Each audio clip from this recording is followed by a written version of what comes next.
Alrighty. Science o'clock. Let us begin.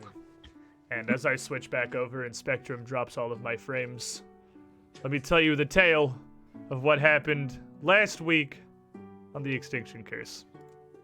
Because it was a pretty good session, I think. It was a solid and profound W for the Circus of Wayward Wonders. After everything the Dusklight has done to all of you specifically, most of you, having decided about a year ago to break. Oh, I got the bits pop-up finally works! We did it! It makes sound and plays! Woo!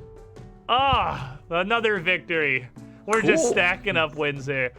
TNT, DMD, giving 4 hero points to Shenmue. The only person who has a hero point. Now going all the way up to 5 of them. Now I have all of them. Thank you very much. Take a giant stack. We'd worked our way through the Celestial Menagerie's grounds after Dusklight had taken the opportunity while we were, well, fishing up what appears to be another venture of hers down in Moonstone Hall to go set our campground on fire. This cat is the worst. So quick question to the party as I stall this. Does the playlist volume control do anything for you? Because it sure doesn't for me. Wait, the playlist volume? Yeah, it does it for me. I have an issue. No, that's nothing for me. Once you let go of the slider, it works. I see. I No, found the problem. Nothing happens for me. I found have an it. issue. It's because I have 2 things open. Colby, what's up? We see you raising your hand there. I just got kicked out, and I can't re-enter under me. I can only enter under Bryn and Mono. All right. I could probably fix that. Oh, I would say I'd be able to fix that by kicking you, but you're not connected. You are not logged in. So I can't, certainly can't kick you if it's already realized you're DC'd. Colby's also got some pretty bad internet today, so, I don't know what that was about, but hey, I'm back. we're gonna see how that goes. All right, and TNT DMD 5 hero points to Zindern as well. You're just gonna start by topping off everybody. Are we just getting full stacks here? Just gotta get a big pile for the victory lap. You gotta make sure you're fully loaded. And holy crap, my dude, he's just going around the circle here. So, all right. There's fire number 1, 2, and 3 have been put out. We figured that out. Audio coming from 2 windows. All right, got that under control. So, we took to TMT DMD with another 5 hero points here to Ara. Yep, he is in fact doing the thing that we believed he was gonna do for the accomplishment of the 4 of you managing to consistently show up to the campaign you said you'd show up for. Oh. You are rewarded a gigantic pile of hero points. The absolute maximum. Take your heap. Can I, yep, there it is. Can I assume that we're also, this is also going to come in for Cookie as well? Oh, We knew it was coming. TNT, you absolute legend. thank you, That's True TNT. hero of the adventure. It's not about the party. It's not about you guys. It's about how hard TNT can carry you through whatever particular situation you're going to be facing that week. I mean, you're not wrong. We went through all of them. You'd been stacked going into last week's session. As you fought your way across the grounds, either murdering or recruiting with almost complete random determinants between each of those. Don't look at chat. Don't look at it. Don't look at your bits. Look at it. Which you're going to No. No! do. Oh, you love to see it. You fucking traitor. I get a villain point. And I haven't put the villain point tracker up on this Extinction Curse scene yet because it's been all the work I could do. 1 to point is too many right now. Well, I have 3. I still have 2 left because I didn't actually get to use a ton on Dusklight. It doesn't change my statement. Well, then 3 is way too many. Yeah, it's like 3 times as many too many. Yes, She'd at least repaired 3 times. a massive gauntlet to stop us. she had rearranged many of her shows in the Heavenly Gallery, as she called it, into a formidable dungeon we had to work our way through with giant clowns, disguised lamia, magic mirror minotaur mazes, and apparently a pretty well-paid constable before we ran down Mistress Dusklight herself in her final chambers. Could have murdered her. I mean, you've murdered a lot of people. Yeah. But They deserved it, mostly. I wanted to. whatever your justifications or potential beliefs, I just like the idea of her losing everything. we have killed a lot of people. But not Dusklight. Even after everything, Selwyn alone, Selwyn specifically, called the poll for the group and decided that if we could prevent it, she was going to live through this. And with a surprising twist of her own magic, Selwyn ensured that happened. So with Dusklight defeated, captured, turned into the constabulatory of Escadar, we were left in a pretty good place, actually. Very fussy, emotionally. But, hey, it's gotten great, right? Mhm. I mean, no matter latent feelings at this, you have solidly and thoroughly won against Dusklight and her menagerie. She has been, well, turned over.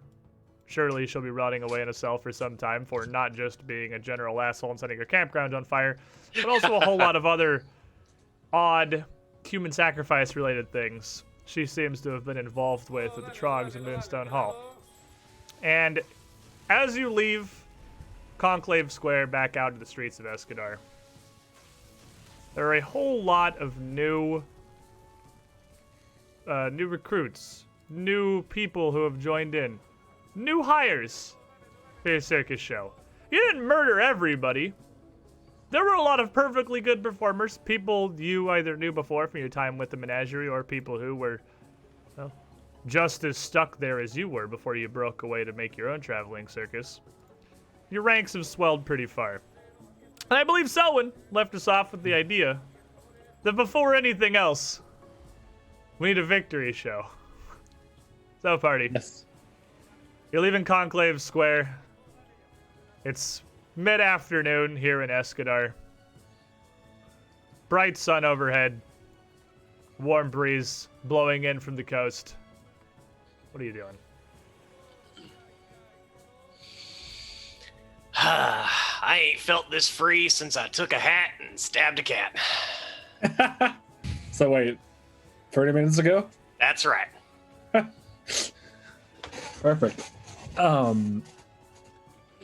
We should make our way back to the circus grounds, no? Well. Yes, a wild card happened. If we're gonna put on a show, I guess. Yeah, I think it probably be the best. I'm a little tired.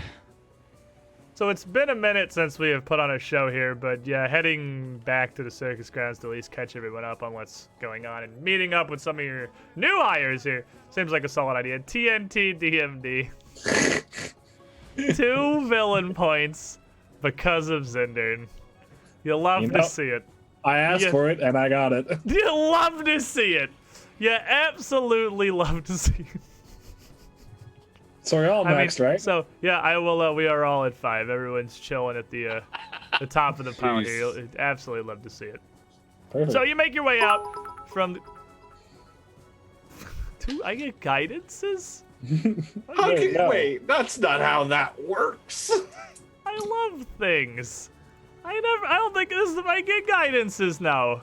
I haven't gotten to use those before. I just had the hero points. This is just Zerg that gets the 50 billion guidances. TNT, you absolute madman. Mega filling us up here. Like, you were a crazy person. The best flavor of crazy person, but certainly a crazy person. Don't go broke for villain points. Alrighty.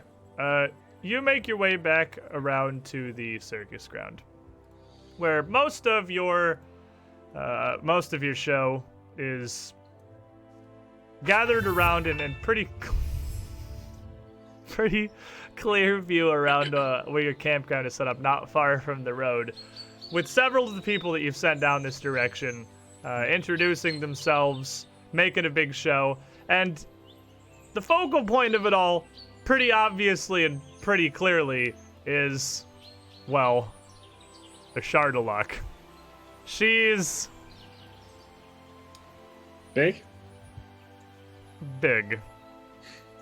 Big is what I would go with, yes. Big is solidly accurate. She has a very large mammoth. it's pretty hard to miss, and it draws a lot of attention. And Link 1429, I like cool things to play with. Hey, Squid, you want to have 5 falters? Okay, I'll add them to my big stack. I'm gonna throw these at your circus show. Call it leftover menagerie spite. The spirit of the black cat cursing and hanging over you. Son of a bitch. I'll kill you. This giant mammoth with these pink ribbons drawn around her tusks. And not just her, also Miss Dancer as well. You know, an actual Pegasus who has just flown over and seems to be very much enjoying the praise and attention that are being showered upon him by your own show here. They've drawn most of your allies, your comrades, out and about to come look. As the group of you approach, how are you all looking, by the way? Health-wise, I know we switched platforms. Did we all have enough to? I mean, Arabis surely could have treated you before you made your way back here, so you'd be bandaged up a lot, I imagine, after everything that had happened at the circus grounds. Yeah. Definitely. And the professor would be pretty clearly visible out front as well, conversing with a couple of these new recruits, so to speak. This is just a group of you approaching. A rare smile on his face as he raises a hand to hail you. Well, I imagine it's a safe bet then. That's no more fucking cat. Woo!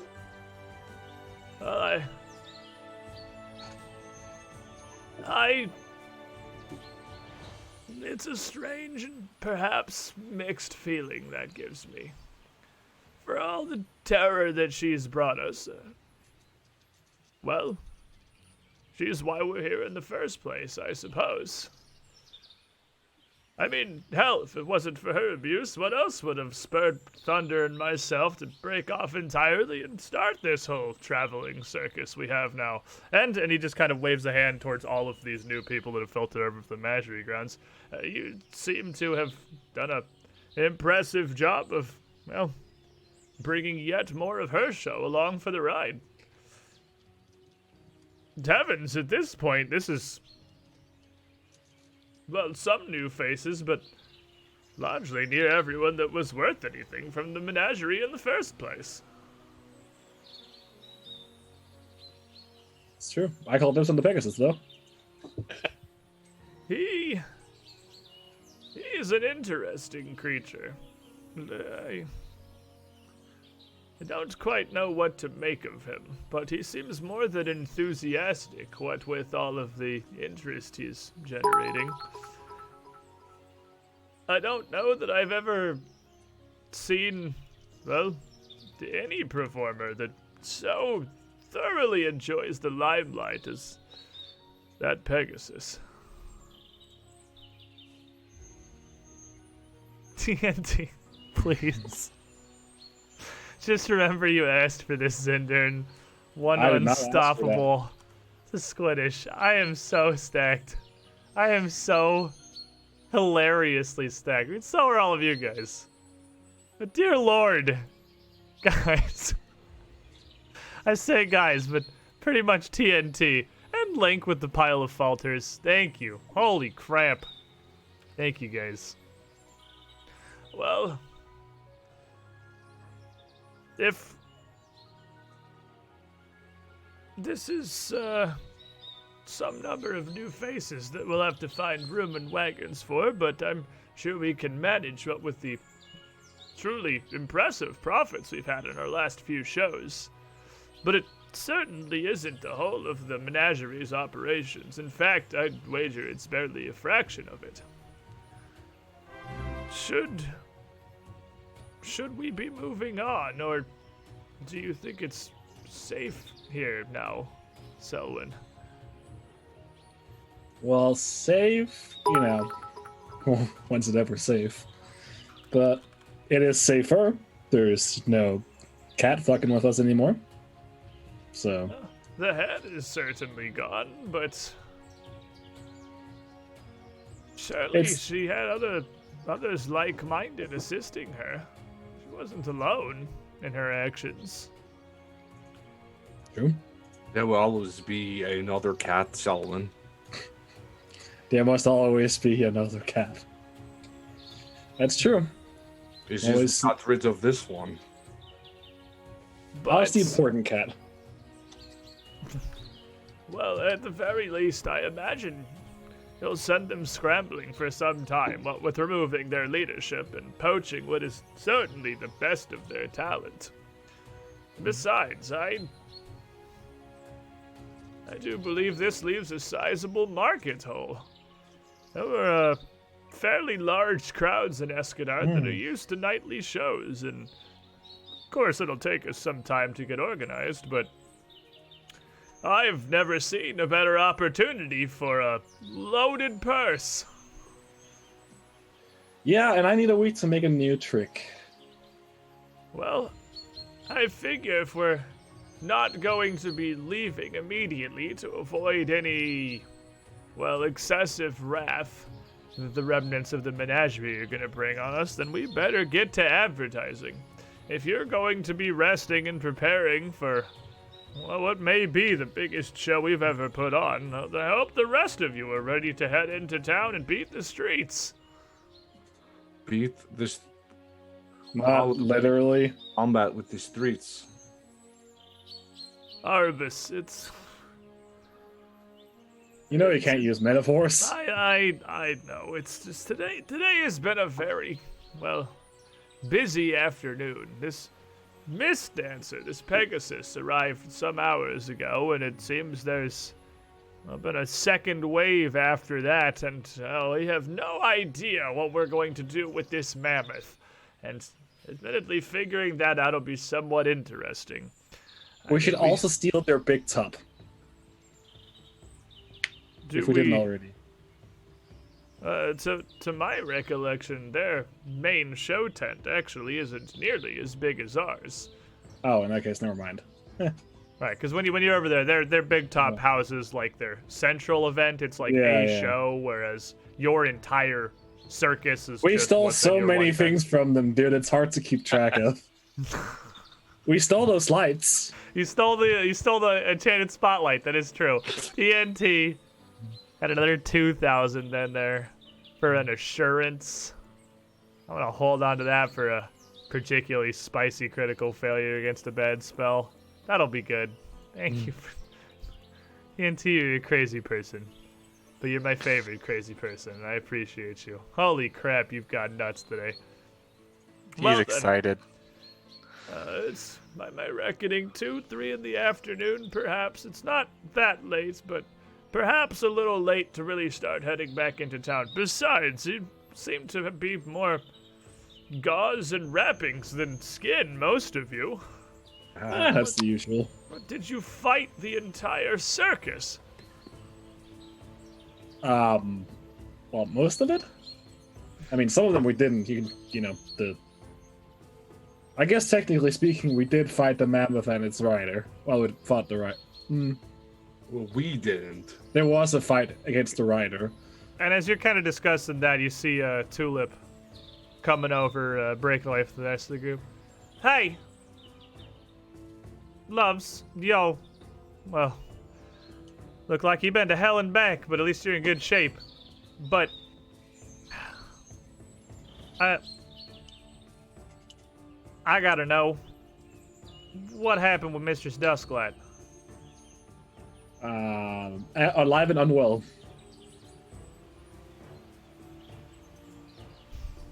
That's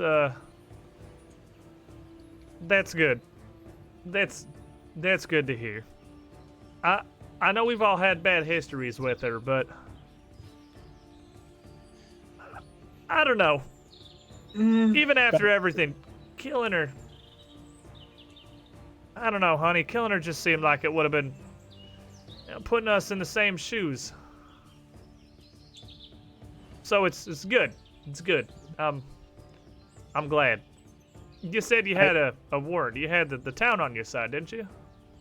Yeah, we did. I figured that, losing everything, getting thrown into jail, probably worse than death. So, there she is. Kind of walking up alongside her, Blue steps up, cigarette in hand. Takes the drag as he steps over. Well, I do have to admit, Selwyn, despite your diminutive stature, you seem to certainly be a bigger man than I would have been. After everything that just I've been through in the last couple of months. Had I had her life in my hands, you certainly wouldn't have been walking away from that one. That's why it's about the long con. And I understand that to some level, but are you sure this is going to be over and done with once and for all? I mean, I've seen the resources. Dusklight's got at her disposal, and she's got coin flowing like water from her paws. Most of it dirty. Do you think Escadar is really going to hold her? Perhaps not, but in that case, we'll get to beat her up again. Win-win, really. I'm certainly not going to be one to pass up on that opportunity. I'm just, thinking about the long game. Always got to have your eye on the horizon, or at least looking down at the road in front of you. And even the next couple of steps, that might be a bridge we're forced to cross. And if she comes at us, she's got an opportunity to prepare, and she's really got nothing to lose. I know I don't want to see what she's really capable to if she's pushed to the end of her yarn. I'll look forward to it. And then we'll end it. Yeah, I did keep the promise that if she comes back to bite us, then, Man, come on, Blue. I ain't known you for terribly long, but you see what this group can do here. 5 of them just walked into the menagerie grounds by themselves, and by the look of it, fist fought every man, woman, and child they had. Beat up half the animals, too, if Miss Dancer's to be believed. Whoa. There was like Beat up the animals. 3 animals?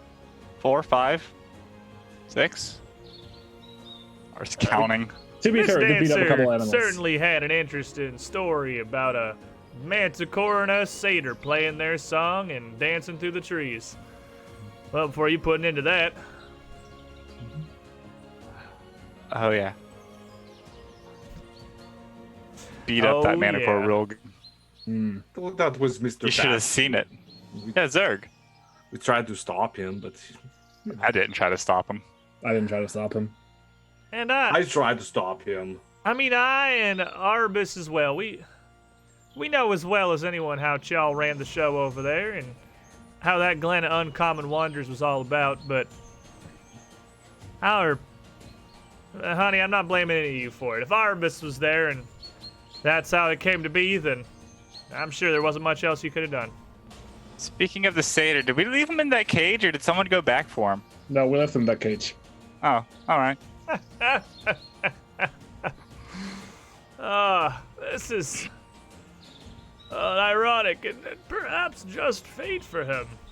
I'm sure that, whoever comes back around to handle what's left of the menagerie grounds and clean things up will be able to let him out eventually at some point, but he's spent years forcing and drugging animals into those cages for them to put on their shows until their life gave out, so, well,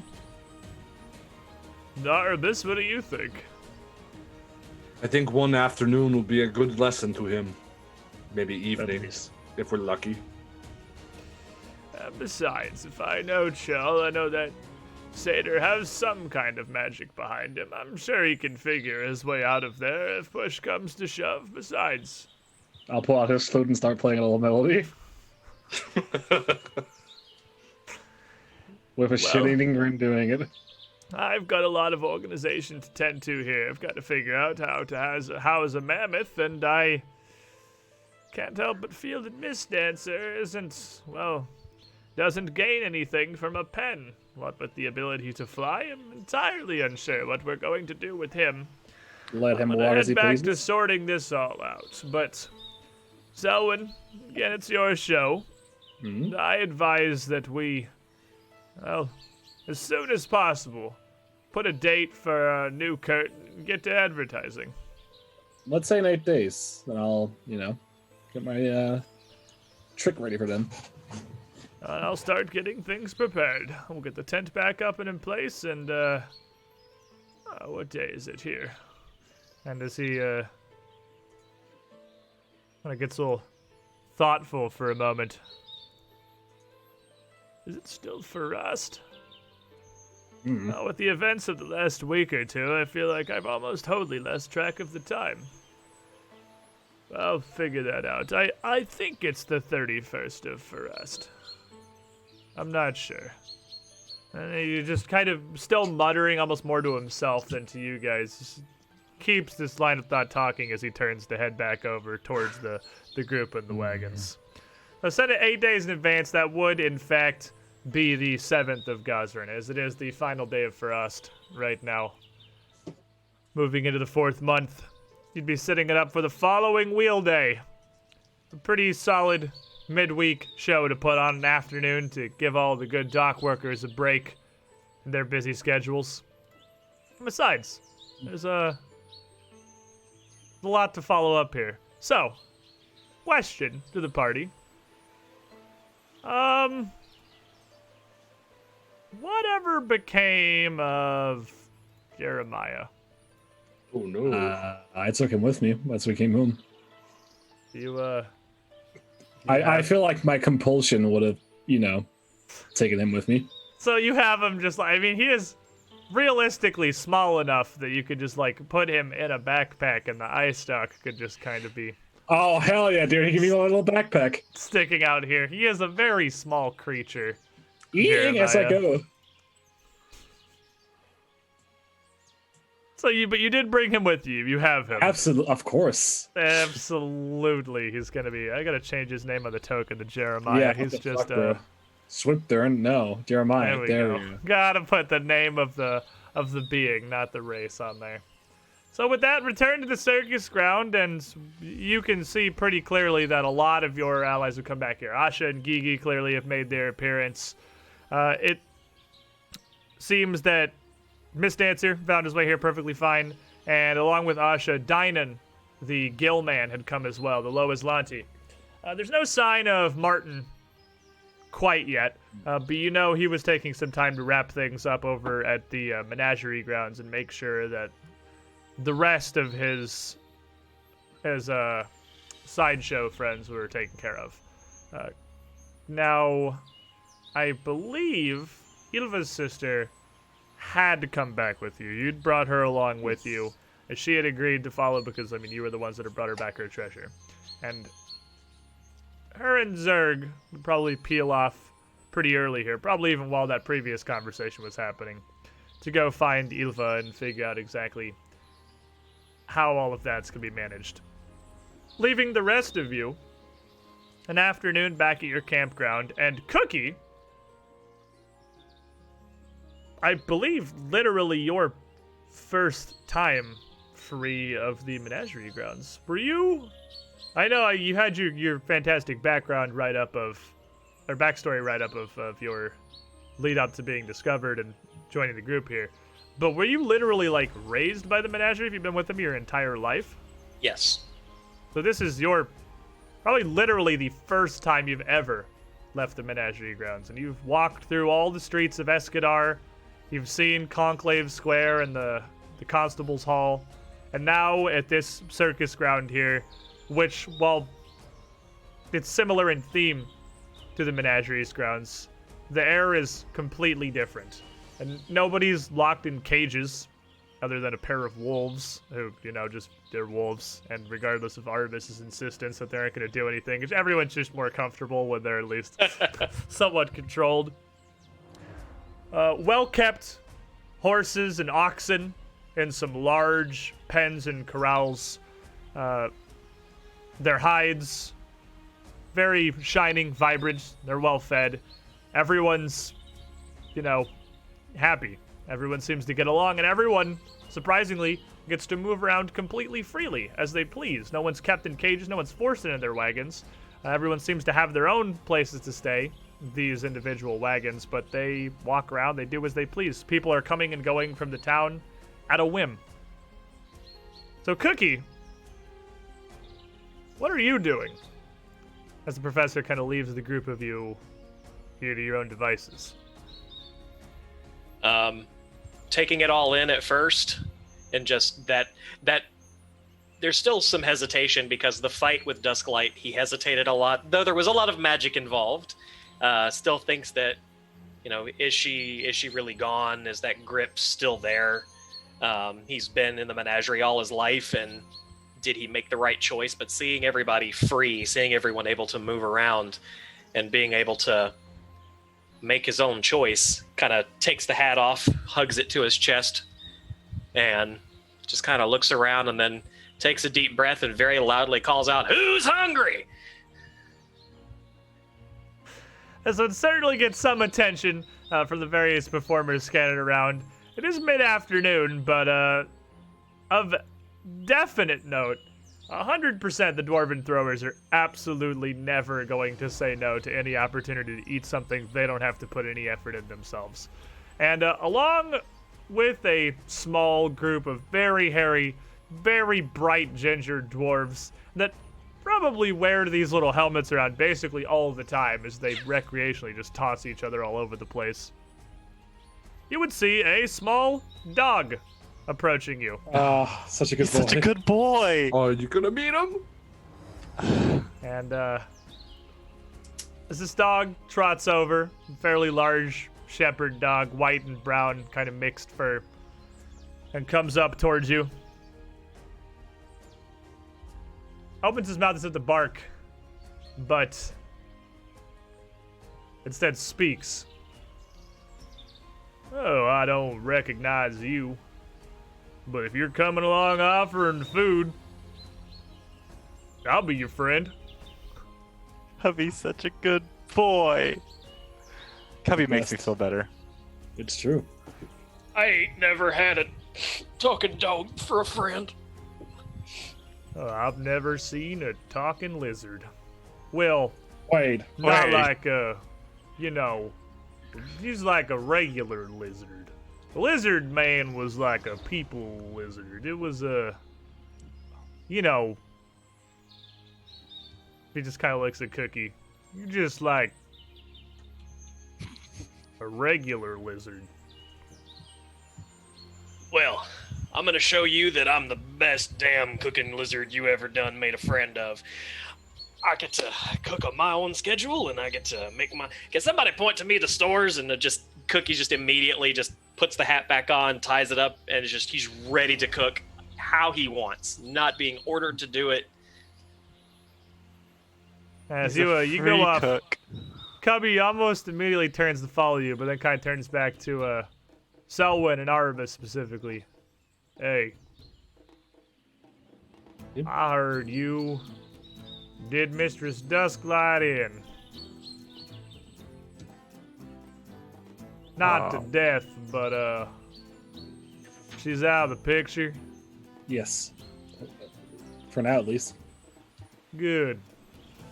I fucking hate that cat." Don't we all? And he turns and follows off after Cookie, tail wagging at the prospect of getting some good food here. And you would absolutely have a new best friend, Cookie. If you're gonna feed this dog some proper meals, sold. 100% of what's required to be Cubby's friend. God, So, I love Cubby. well, this afternoon, as Selwyn is heading off to start working on designing a new trick, Which Aura, I guess this. You what? I need the Pegasus. You need the Pegasus. Uh-oh. Pegasus. All right, you've piqued my interest here. The Pegasus still would largely be in the same place that he had been. Miss Dancer, again, very, very much enjoying the attention being showered upon him as everyone. I mean, you've got some shows. You've got, obviously, Artemis and her wolves. You've got Cubby. But this is a fucking Pegasus. Yeah. It's true. Even in people who live in a circus, this is pretty damn impressive. And, the Featherfall 5, their younger children are beyond enamored with this. The Flamboni sisters are very cautiously interested. And Sniggles is over here with absolutely no idea what even to make of this. And so as you approach the group, Sniggles kind of turns to you and sort of almost scampers over and reaches down and just tugs on the sleeve of your shirt there. Hey, Selwyn. Yep, it's me. Have you seen That's this? It's a horse with wings. Yeah, it's a horse with wings and it can fly. It can fly. We saw It can that. fly. We saw it fly in here. It's a flying horse. And It's it a can flying talk. horse. It's a talking flying horse. Yes. Have Just you seen the Cubby's a talking dog. flying horse? I believe I've seen it, yes. I spoke to it before. Is it real? Is this like circus magic? Is this chemical stuff? I believe it's real. I don't think it's chemical. It's a real talking flying horse? It's a real talking flying horse. How is there a real talking flying horse? Well, it's a horse with wings that talks. I presume it has vocal cords, or it speaks with magic. I'm not sure. And Sniggles is like constantly looking back and forth between you and Miss Dancer this whole conversation. Mm-hmm. Where did you find a talking flying horse? We stole it from the menagerie. Do they have more talking flying horses? Can No, I have a it's talking the only flying one. horse? No, that one's mine. Well, ours. Because I had an idea for the Okay. circus show that we're doing with all the fireworks and things that I light off. If I had a talking flying horse, and I could ride the talking flying horse, and they could fly around. Sorry, I called dibs on that one. My bad. But okay. But I have a problem though. All the shows that Okay. I can do, everything that I can make with the fireworks and the alchemy, the problem is gravity. Even with fire, even with sparks, everything goes up and then it comes back down. But if I was on a Yes. talking flying horse above everybody, it could come down, it could rain down. We could make a display that fills the entire tent. Right, and then you'll set the tent on fire. Probably not, but I can work on that. Wait, no. Well, I can test it. I can test it. I just need No, if I cut no. off bits of the tent, then I Yeah, can test it with my fireworks. Yeah, well, no, I understand. That's fine. It's just I called dibs on that horse when we got it. I'm sorry. It's just first comes first serve, and I was first. I don't know what dibs is. Well, that it means Is dibs the horse? Is there a different talking flying horse? You can have dibs, but No, there's no different flying talking horse. That's just the one, and that's the one I need for my show. Sorry. but can I use dibs? When we find dibs out there somewhere in the world, sure. But what if I talk to Dibs? He's a talking flying horse. He's not just a flying horse. He can also talk. Well, yeah, right, but that doesn't. And I'll Dibs. ask Dibs if he can fly Okay. around while I'm doing the act, so that I can ride Dibs, the talking flying horse. Well, and I can Dibs do is my fireworks. You Dibs can make is like entire curtains of sparks. They could be everywhere. I could throw smaller handheld sparkers down into the crowd, and they could take them, and they could light them themselves. right. Anyway, if I meet Dibs in the near future, I'll tell him. Okay, but think about it though. I know that I need a lot of stuff to put my show together anyway, because I have to make all the things. But I've been working on a lot of stuff. But the problem is always gravity. Just think about it. If I get Dibs, and I can ride the talking flying horse, I can do the whole tent. Mm. And it probably Right. won't even catch fire. Probably. I can work on that too. That hasn't been something I was considering, but it is something I can consider now and something I can work on. Not in the near future, but I'll keep it in mind going forward. Okay. But can I ride Dibs? Not even just like Yeah. the show. Can I just... Well, Do I it. mean, Dibs, I don't know where it is currently, but you can ask Miss Dance if you can ride him. What's a misdancer? I'm confused. him. Isn't Dibs the talking flying horse? No, that's a different flying talking You horse. said you called Dibs. Right. And that's not dibs? Well, I just need that talking flying horse. You can have dibs. Oh, no, that one's mine. I don't know You can about have the dibs. other one. That's the one that I know about. That's the one that I want to ride. Right, you're not running that one. Sorry. But you have dibs. No, he's not here. You can have What? dibs. Hey, can I have dibs? If you can have that You- talking flying horse. Yeah, you'll can have get dibs? dibs when he gets here. Okay. When's dibs get here? Eventually. Well, what are we doing our next show? Do we have a show plan? Do we have a We do in 8 days. 8 days? Dibs won't be here in So- a minute. Dibs is going to be here in 8 days. How long until Dibs is going to get here? I don't know. But Dibs I is a need, busy I horse. need to practice. I need to work and make sure that these Yeah, you these just work on fireworks your are gonna normal work stuff. on Right, Dibs right. with the You talking work- flying no, horse. you And I gotta don't work set on the your head on normal fire, stuff. and I don't set Dibs' wings on fire. Because if I burn the wings, it's just going to be a talking horse instead of a talking flying horse. And then Right, okay. without the flying, it sort of defeats the purpose of the whole plan that I had. Right, but you'll have to work on that later. Okay. I'm gonna go do science. And Sniggles kind of like just immediately bolts off back towards the tree line, towards their cave where they've still been staying. I'll just go like, whew. And you then could approach up to Miss Dancer here, who would turn, kind of nod, briefly acknowledge your presence there, and turn back to the excited horde of children and the two very almost like leaning back, unwilling to get super close Flamboni sisters. They would speak to you, but not at you. You. I remember you. You At the circus. from the other circus, yes. Right. You who have led me to horizons beyond my imagining. For inside a cage, there is never room to truly spread one's wings. Alright. Obviously, given I being the leader of the circus, it makes sense that the Great Mist Dancer should be the ones perform with me. Yes? The two high points of the circus. Kind of Coming tilts together his- as a union. tilts his head up a bit. An offer you had made prior, but can any being truly fly to their highest potential, weighed down by the needs of another? Yeah, because it's gonna look sick as hell. Duh. Kind of Sorry. turns and looks down at you from one eye. Only together, through the bond of friendship and the effort of teamwork, can we reach the glorious heights of which we're destined.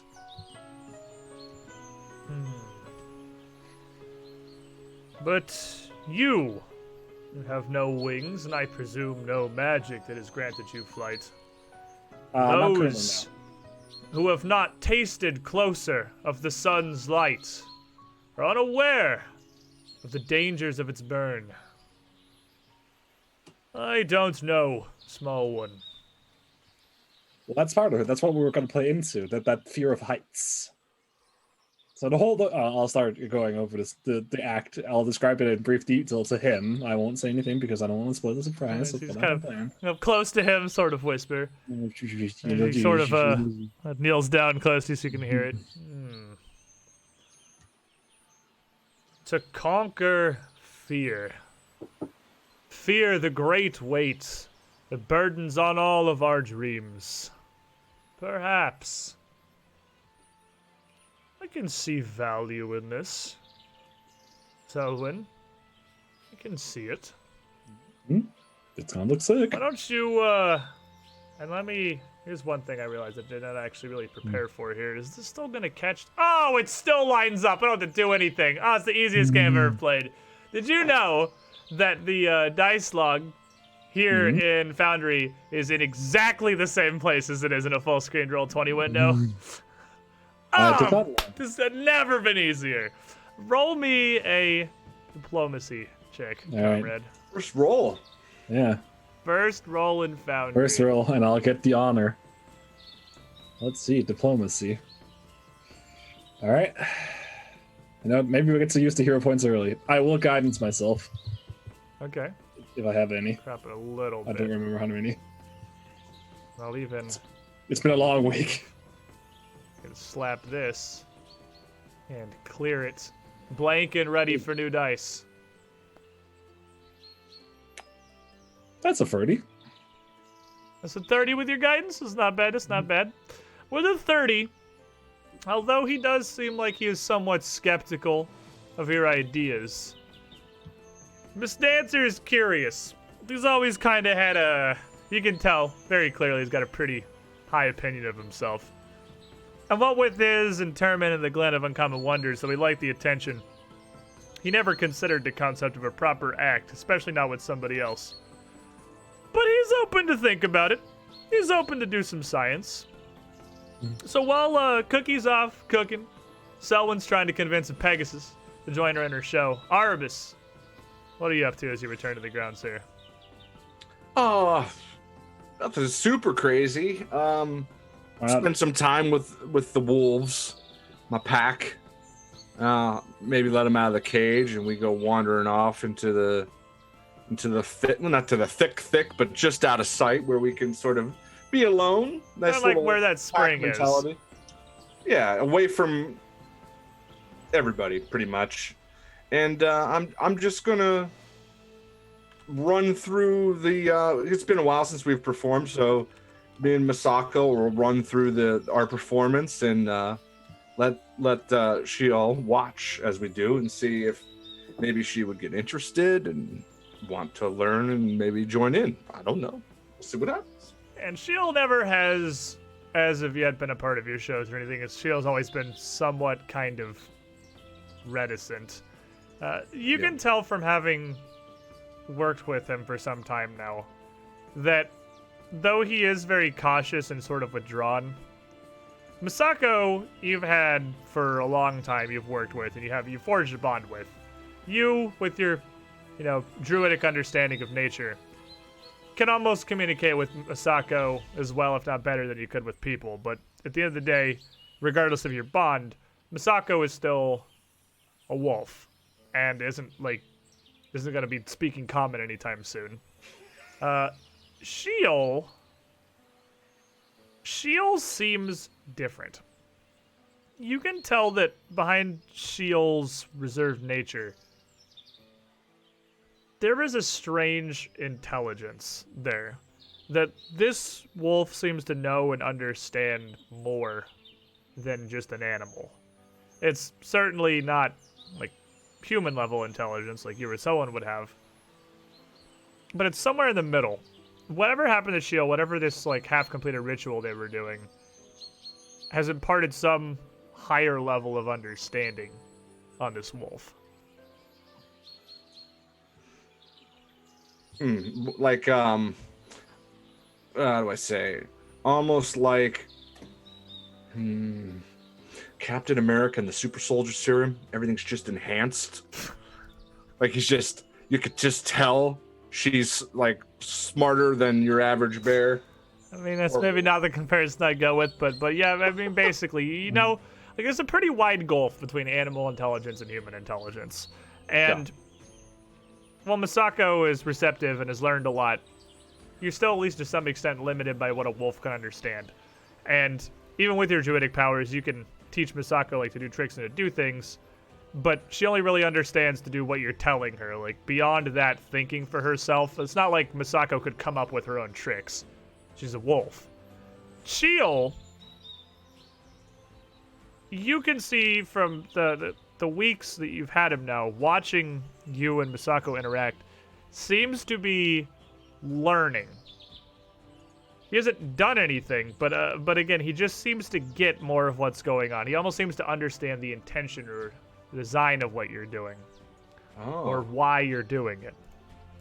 So, all right, and I pick up on that. With this much time working with him, you would definitely start picking up on that for sure.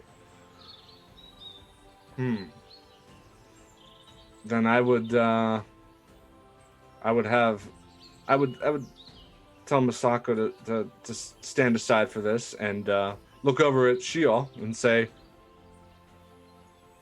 "Now show me what you saw." If she was paying attention to his performance, if she can do what he was doing. I don't, believe we tried this before. Michelle hasn't super opened up to you yet. Roll me your choice of nature or diplomacy. Just regular diplomacy. Perhaps a different tack if you wish. Diplomacy then, not nature? I said either. You can try either. You can try to appeal to Shiel like you would to Masako, or if you want to try to address Shiel more as another intelligent being, you can try diplomacy. Because you haven't made much progress with Shiel in the past with nature. No, you're right. All right, I'll diplomate then. Okay, that's a 29. So 29. Once you kind of get this invitation, Shiel comes out and stays at a decent distance from you, head kind of low, still reserved as he always has been. He sort of looks to Shiel, or looks to Misako and looks back to you, and pulls his shoulders up and then kind of hops up on his hind legs. His forelimbs out, paws kind of dangling, not copying so much what Misako does, but what you do. That's not copying more of your dance. Oh, that's very impressive. And not what I was expecting. Very good. And as it continues, as he does a couple things at first, still kind of just like hopping. He obviously doesn't have the same kind of balance and mobility as you do, but the intention is clear. He changes it a bit. He starts to iterate on it. Not doing something you do, but varying it. Dancing in a similar fashion, but something more comfortable to him, a little bit different. Still keeping the same kind of flowing, almost natural rhythm, but creating his own separate performance. Huh. I'm just watching and seeing what he does. And maybe even try to join in a little bit and just sort of almost emulate his creativity with my own version. We're sort of just freestyling right now. Freestyle nature, druid wolf dance. Just druid stuff. Just a druid doing druid stuff in the forest. Just a jam session, dude. Just a jam session. No jam So- there. Ara, what are you up to? Well, I'm assuming I'm sitting on the pillow that Cookie brought along with us, because last I knew Cookie was carrying me. Because I am missing You do a have leg. one leg and one arm. One leg, one arm. I'm trying to find someone to help me get out to fire if one is built outside, because I want to sit in front of it while I think about what to do in this conundrum I'm in. Oh no, I have made a mistake. Please So I'm waiting help. for someone to walk limbs. by. And as you're kind of sitting there down and little sort of stuck, someone would actually walk by, and it would be one of your new recruits here, Nynan, the Gilman that you'd met. And sitting on his pillow, this would be as everyone is just kind of starting to filter away as you just sit down. I imagine Cookie would probably have carried you over to at least his wagon. He's not just going to leave you in the middle of the road and everyone just abandons the one-legged Leshy. Yeah. He'd probably put you outside while he goes to cook. And Dynan would approach.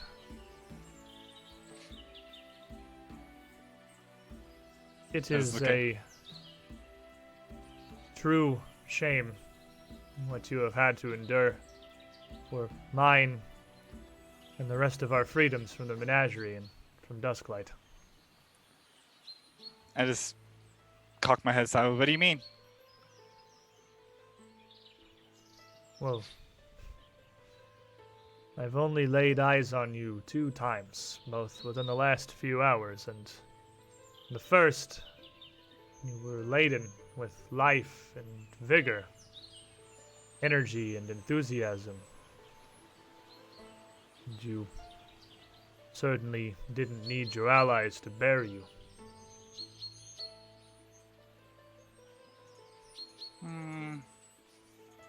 I guess I am a little down. You know, I had 2 legs when I walked in there, and now I have 1 leg and I was carried out. He kind of kneels down to be a little lower to you. And yet still, through what would certainly cripple the mightiest of men, your attitude remains unchanged. Still, I feel nothing from you but this eagerness and this curiosity, just a lack of ability to act on it. It's probably because when you choose to sacrifice something yourself, it doesn't harm you as much, right? Surprising depth. Unexpected from a creature such as yourself, though admittedly I am far from familiar. I have had little opportunity to interact with. What do you call yourself, small creature? Well, typically creatures like me are called a leshy. Leshies? Leshai? I haven't met a lot of myself or a lot of people like me. Barkbeard, wherever he is, he's kind of look around. So he would just be a tree that I imagine you would have just left kind of over in the grass somewhere, because he's still a tree that you just carried back here. Oh. Zerg probably would just put down. Well, he's normally walking around talking too. It's a strange similarity, perhaps, between the two of us. Nazarketi and Leshy, if that is what you are. 2 beings uncommon here, uncommon perhaps even walking the surface, and reduced to little more than, well, idle curiosities and entertainers. Here. And, he turns back to one of the large barrels or pots of water you would have around the campground to supply from the nearby spring.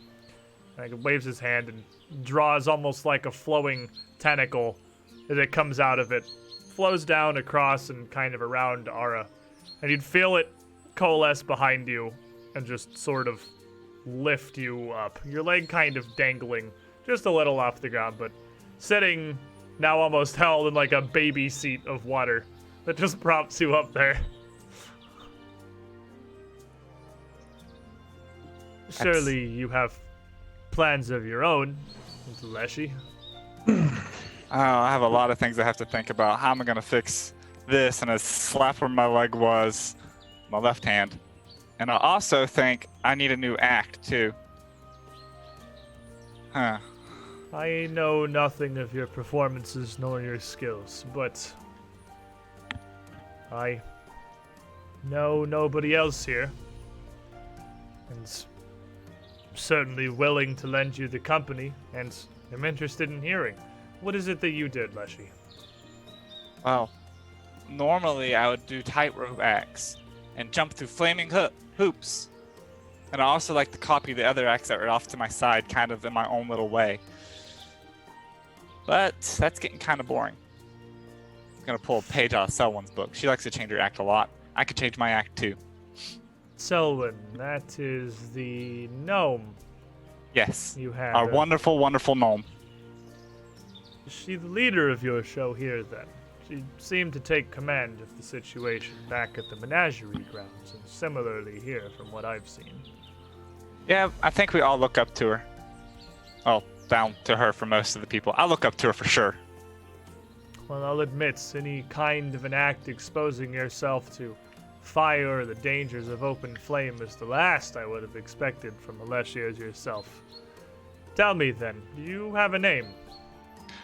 My name is Arlulu Ara. You can just call me Ara. Everyone else does. Well, Ara, I'm interested to hear more of your talents and your people, if you would share with me your time and your knowledge. Gladly. Can you show me also what you do? You do As cool he's- water stuff. Well, just kind of holding you there. So I think you can surmise largely the long and short of it. This ability, this kineticism, this partnership with water. It's something I've simply developed as I've grown. It's something that's come along with me, born into me. A talent, perhaps, that I in no way truly deserve. No, it's part of you. It's who you are. Like me and fire, and it's produce flame up in the air. It's just part of my spirit. You just launch a little gout of flame up into the air. Well, strange opposites we are then. A mastery of fire and water. As far apart as the spectrum as one could imagine. Now, I lack the ability to create water from nothing, but I can manipulate and multiply it. Given enough, I can grow the source. And he kind of spreads this little just sort of... It's not restraining you at all, it's just kind of holding you up so you're not just laying in the dirt.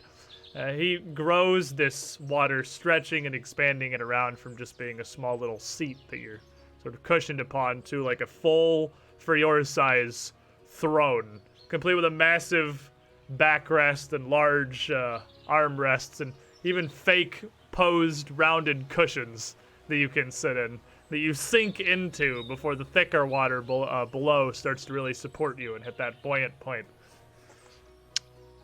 Where's my jester? I like this. This is fun.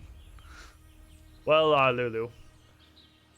For now, I see no better place to travel and no one better worthy of my time. Tell me where you wish carried, and I'll send you forth. To a fire, preferably. To the camp, then. Yes. And still, I'm eager to hear tales of your people and their kind, as everything you show me is defiant of all expectation. Well, I can't tell you a lot about my people or my kind, but I can tell you a lot about me. So he'd kind of port you over this throne, sort of dissolving, wrapping back in this, again, this sort of baby seat cushion around your torso that's just floating you, bobbing across the ground over towards the center, and towards the campfire where most of the rest of your people would be. Professor would get the word out fairly early that a show is coming. That there are 8 days before the preparation, and we have a week to ready. And he would get the roustabouts together, starting to work to get everything you need to ready the tents, put the massive tarp back up over the uprights, and ready yourselves for a show down the road. So as the rest of that evening passes, you honing your crafts, your axe, meeting your new companions. A night would pass without incident. And the next morning, it would certainly be time to start readying for the show. Now, it has been a minute since we've put on a performance. I think the last time we did a show, we were 5th level? Question mark? 6th level? Maybe 7? I don't know. It was start of Start of Escadar. book 2. We just got Sniggles when we put on our last show, because Sniggles was part of it. Yeah. I want to say you were 5. I think we were 5th. Oh wow. Yeah, you hit 6 successfully putting on that show. And you're now 9th level. You've almost doubled in power since last you had an opportunity to put on a show for the good people of Escadar. And along with that growth in your own power, your own magic, your own abilities, has come with that a lot more potential and opportunity to make circus tricks happen. So now you have access, you've had a second check on your trick, enabling you to roll a different skill, take the risk for a little bit more guaranteed excitement. But now you can add a second trait as well. And you've made a lot of new friends recently. Asha, Dynan, Miss Dancer, Sniggles, who know a lot of things about doing different kinds of performances, who can help you to enhance your own shows, your own signature acts, in new and exciting ways. So I believe the new traits that you've gotten access to since your last show are Aerial, Beast, which is different from Animal because Beast more involves an intelligent creature working in the show. Not like you working, Shenmue, with Misako as the animal trait because you have animals involved.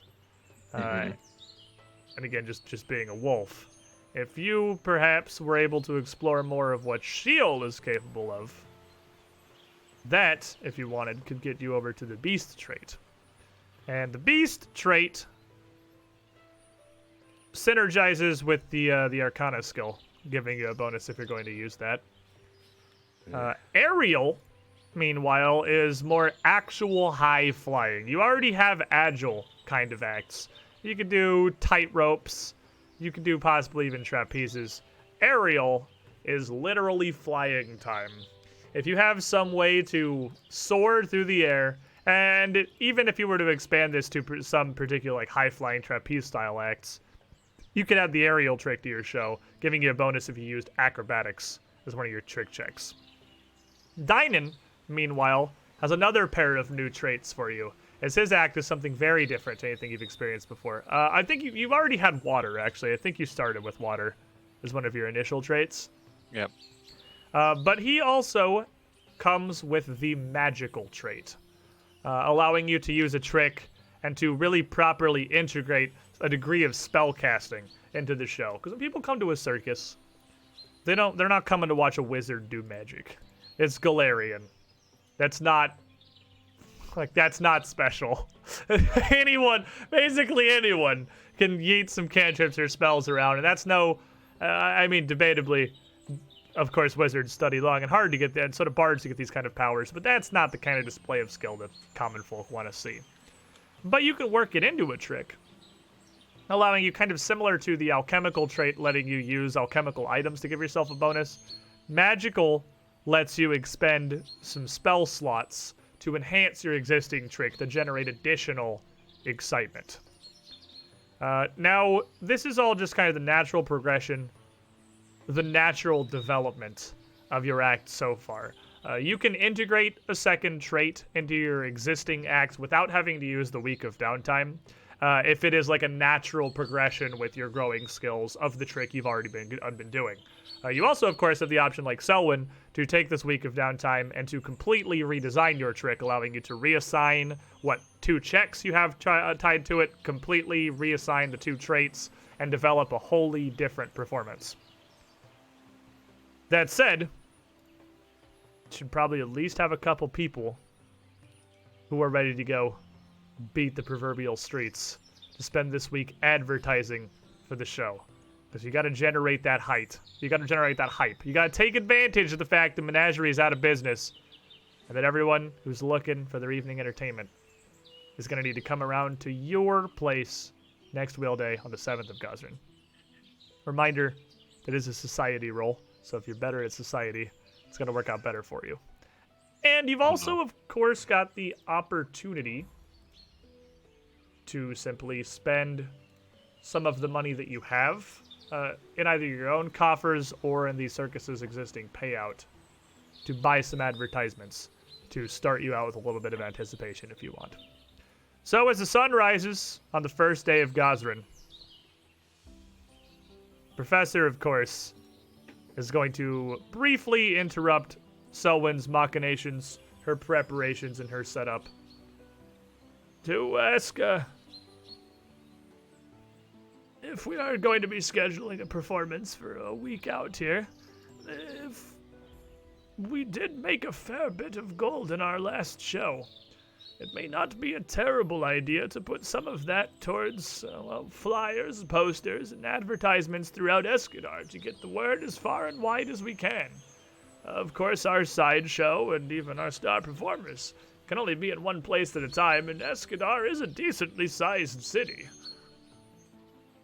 Right?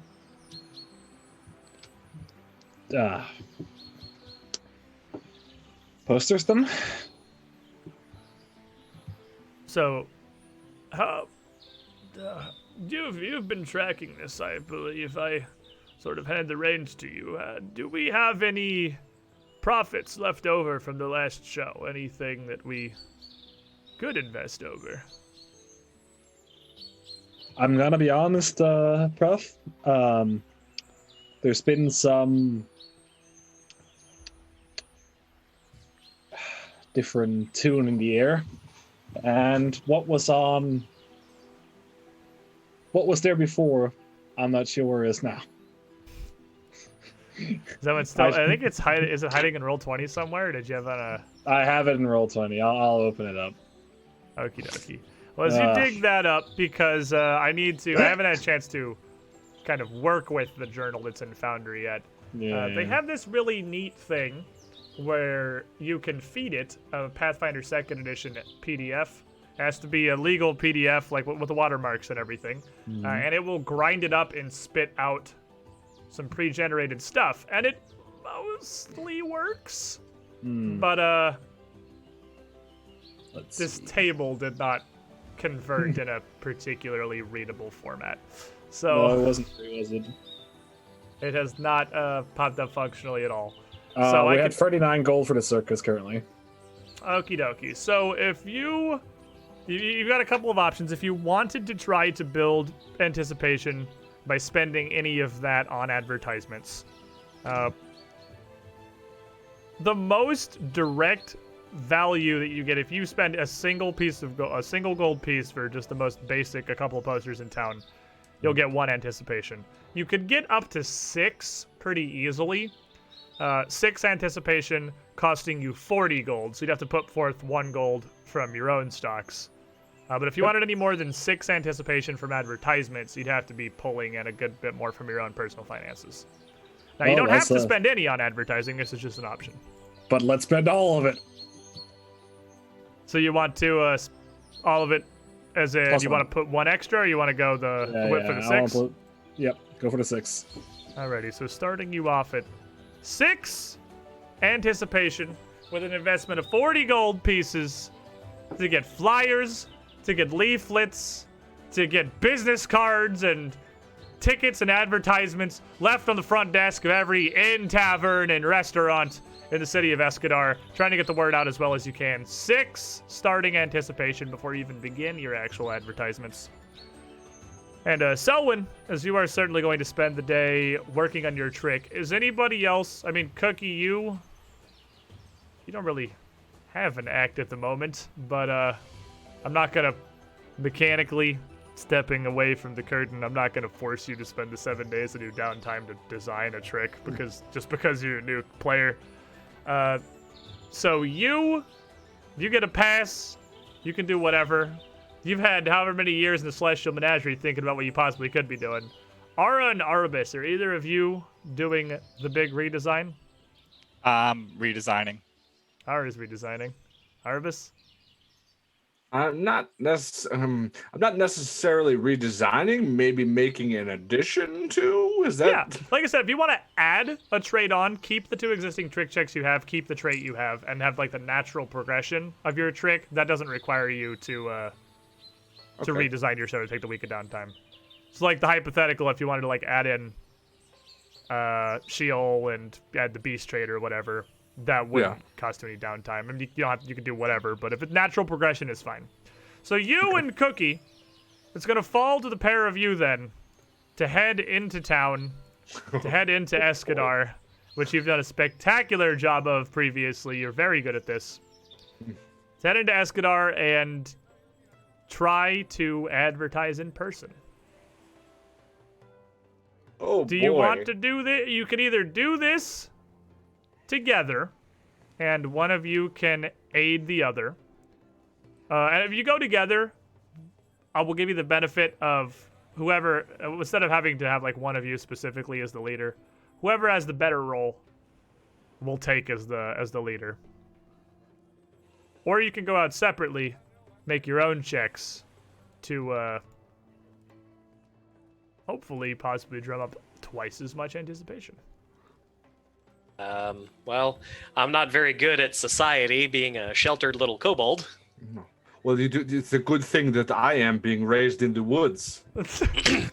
Oh boy, so it looks like we're gonna be real people. But you know what? There is one thing that people do appreciate, and that's food. So I had me an idea. How about this?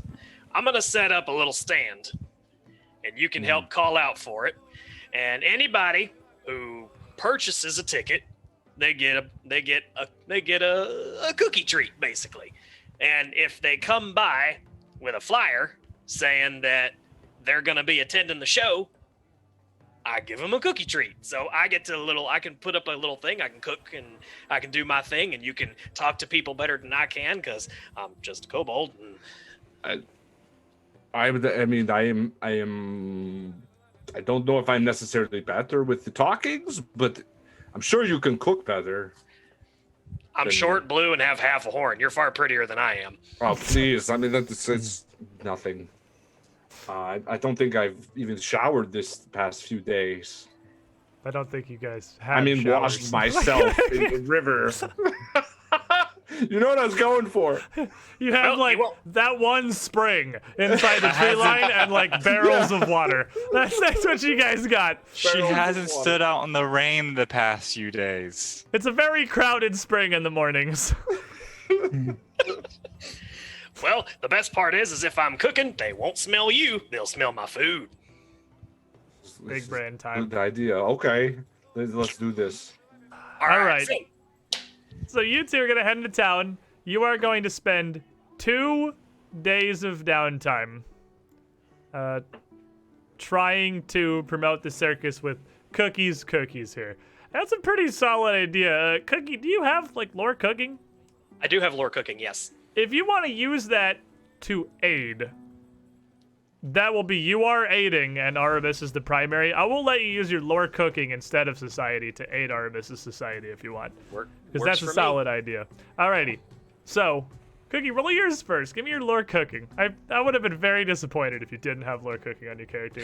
So I'm glad you didn't let me down, Matt. Very true. Alright, so... It does. I just click the bonus, or... We are learning here. I'm going to be honest, I'm not positive.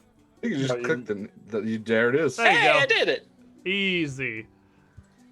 What we got? So 24 total. So 24, you will succeed, which will give, because this is kind of it's a specific part of the action. Normally aiding another, you only get +1 on a success, but promoting the circus specifically says only one person can aid you, and if they succeed, you get a +2. So Arabis, you get a +2 to your roll here. Now, instead of just clicking on your society, okay, if you shift click on it, screw the roll 20 lies. If you shift click on it, it will actually pop up a thing asking if you want to add temporary modifiers to it.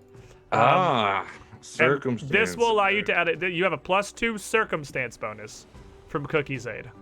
+2. Add. Okay. I think we're good. Yeah, and then you should be able to just have the roll button right there whenever you're ready. Oh yeah, there it is. Okay. It's okay. It's I had to scroll down for it. System for there everyone. it is. It's 14. It's pretty good for me. So proud of you. Thank you. I'm not proud of you at all. You're both untrained. You're in a failure. Society. Okay. Well, that's gonna fail. But that is going to generate still a little anticipation, if for no other reason than the glorious smell of Cookie's stand here. So as this day and then the next 2 days in town pass, with Arabis and Cookie doing their best to promote the circus. Bless them, they're trying. By the gods, they're trying, Lawrence. They're doing their absolute best. Selwyn. How were you working on your development here? You don't have to give big spoilers. If you don't want to say anything, you don't have to. But how are you spending these? I'm learning how to write this fucking Pegasus. Has someone ever ridden a horse before? Yes. Okay, so you've at least got a baseline there. And that is largely going to transfer over because you have a fully intelligent talking horse who is trying to work with you here. Although it does seem that as you work with Mistdancer, he is very much amused by the difficulties you have trying to, well, stay seated. He bet I does still fall off a bunch. notably absolutely refuse to bear a saddle or anything. So Well, you are I don't just... want a saddle. That's lame. Like, thank God. Well, then you're that wouldn't have come up then, I suppose. Yeah. So you're just kind of barebacking it on a Pegasus without really much to hold on to. But you do kind of at the base of his wings more than a regular horse have at least some kind of a handhold as he's taking off, which you come to experience very quickly. The great push that is him leaving the ground is very difficult to hold on through. I imagine Catfall is going to come in handy during this training. Yeah, Catfall probably saving you a whole lot of damage as you're working on developing this new trick here. You're going to spend a large portion of at least the first day being thrown through the dirt quite unceremoniously. But after it takes some time to really get into how to adjust yourself, and the difficulty is as much as your reflexes help you out, as much as your dexterity helps you, it really is pretty largely a strength thing. Like, it takes a lot of actual just raw muscle to manage to stay seated, and you are small and fragile and do not have that. So it's gonna be quite a very heavy workout. It's got to be the balance more than it's going to be holding on. Yeah, but holding on is still the step one before you can get to the balance. Right, yeah. No, I know. But that's like, in the end, it'll be the balance carrying me. And the Pegasus. Ara, how about you? He's been spending most of the time sitting in a fire, focusing on his magic, trying to gain better control, more precise control over the flames that he produces, using the fires and embers that are already in front of him as kind of a catalyst. Now, as the week progresses, the weekend is coming. It's Fire Day morning, and Arabis and Cookie are heading back out in the streets to attempt to continue promoting the circus. We sticking with the plan, or? Maybe I should do the cooking this time, because I don't feel like we were super successful, and I know that I did my part. I'm just saying. You could tell from your work that the people around the stall who could smell it were pretty interested, and were with the very sudden closure of this Celestial Menagerie, interested in the fact that there was another circus in town. But you kind of just had no real ability to do anything other than just sort of hang around the stall and be there. And the people that walk by and happen to be there in a very crowded Escadar market that has a lot of open-air food stalls, it's just not a big portion of Escadar that you really even get the attention of. Maybe all right. I'm sorry, Mr. Cookie. I'm just frustrated because Selwyn's the one that's really good at this.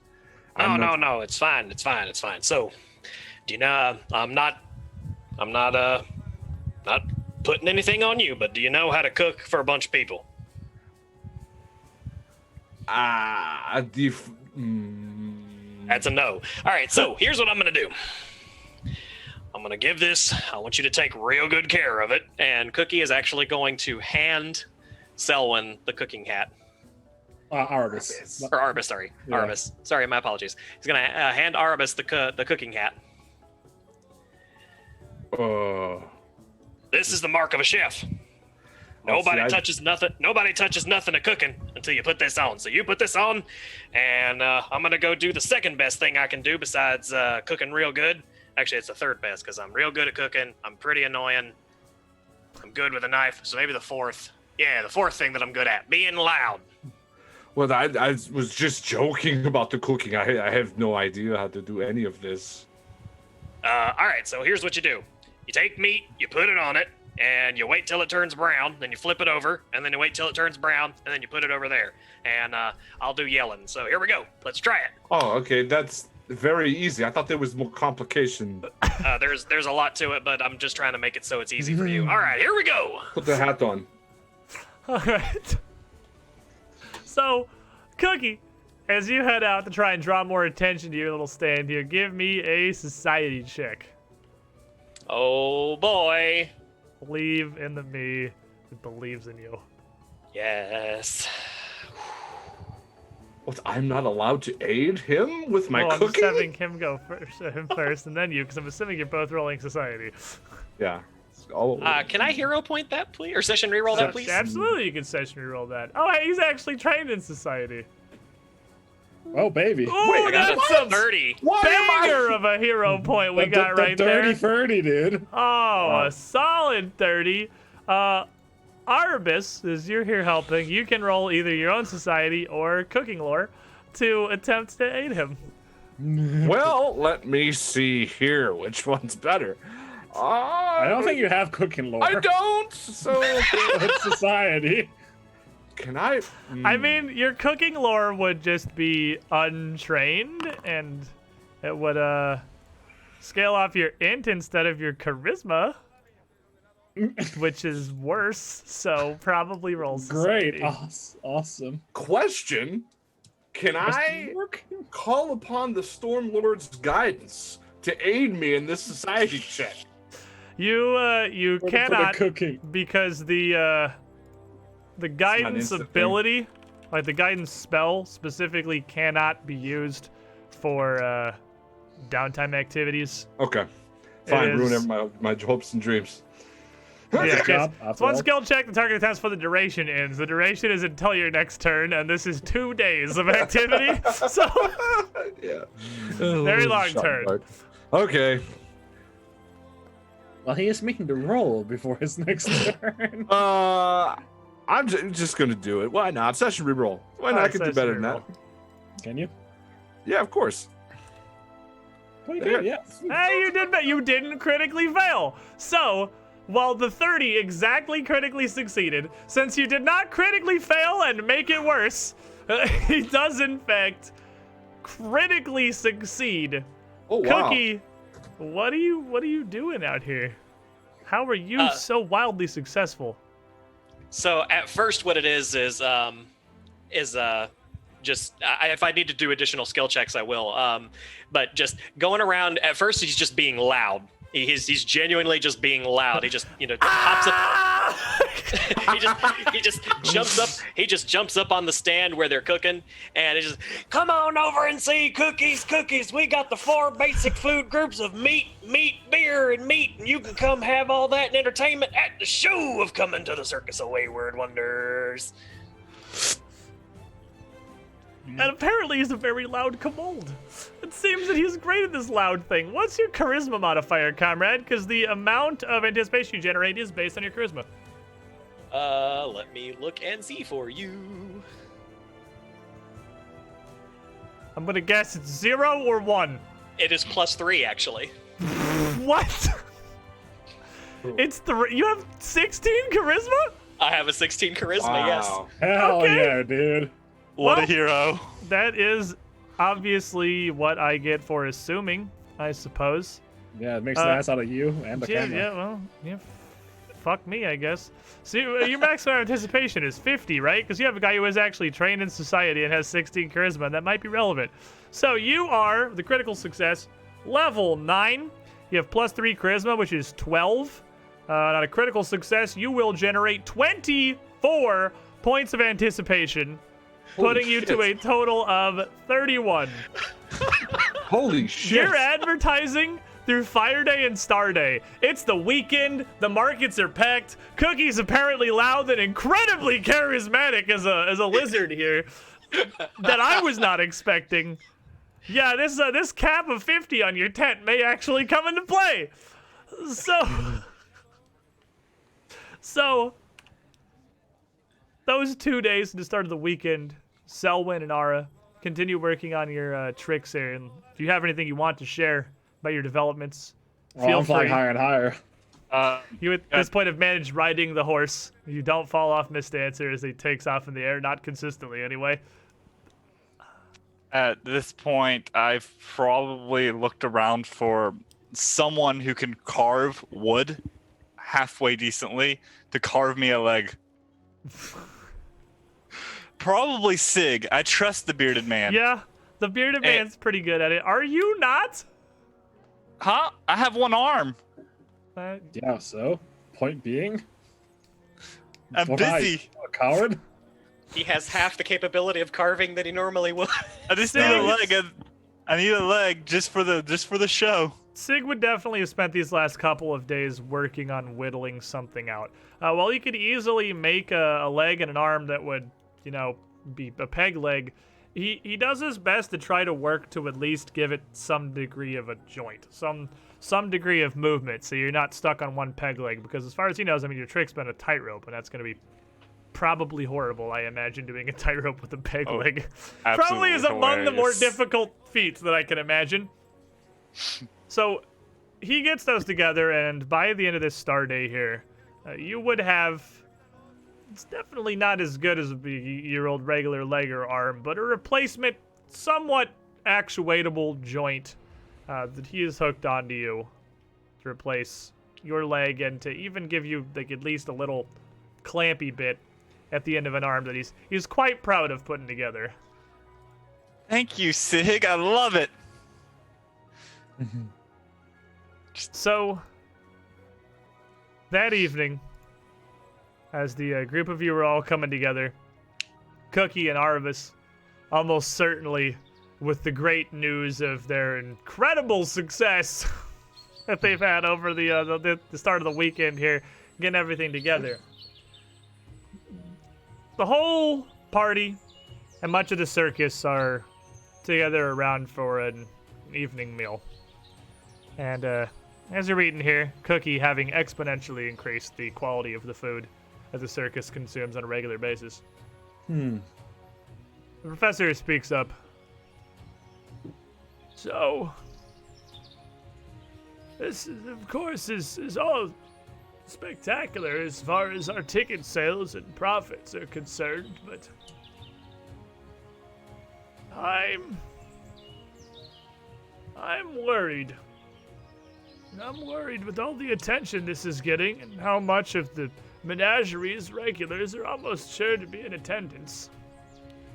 Should we hire guards? Mercenaries, perhaps? Zerg's always done a fantastic job of standing watch, but I fear this may be, well, has the potential to be more than one man can handle. Ah, please. But I'd love to beat him up. mightiest, though. He can handle anything. I think. And, is there Asha? I just kind of nod. Yes, we fought. None in this city have a chance of standing against him.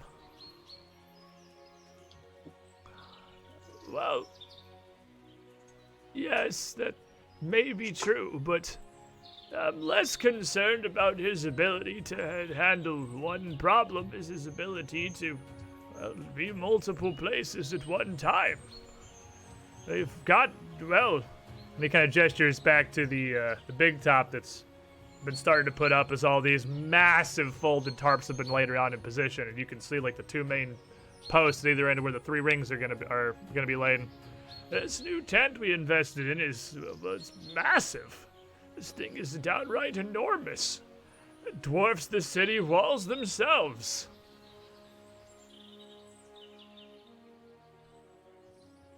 I don't want to see a repeat of what happened at our last performance.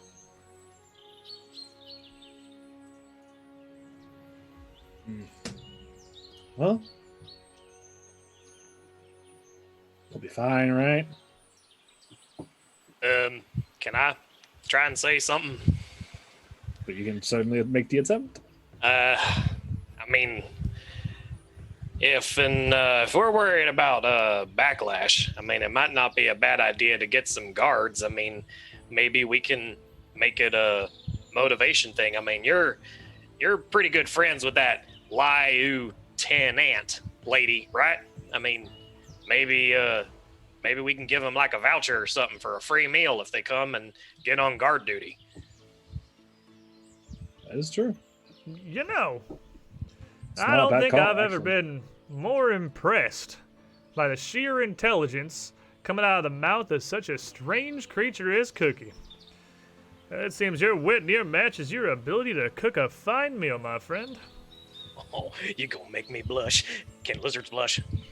Well,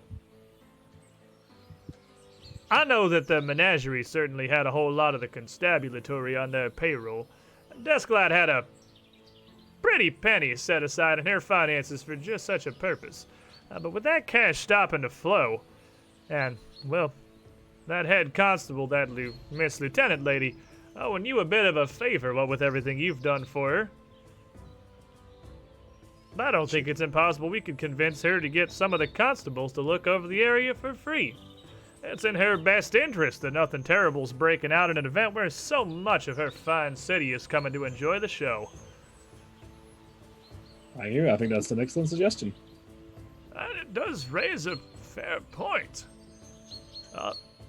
Given, well, how large it appears that our next performance is going to be, it may well be in the best interests of the entire city of Escadar to make sure that nothing untoward happens. Well,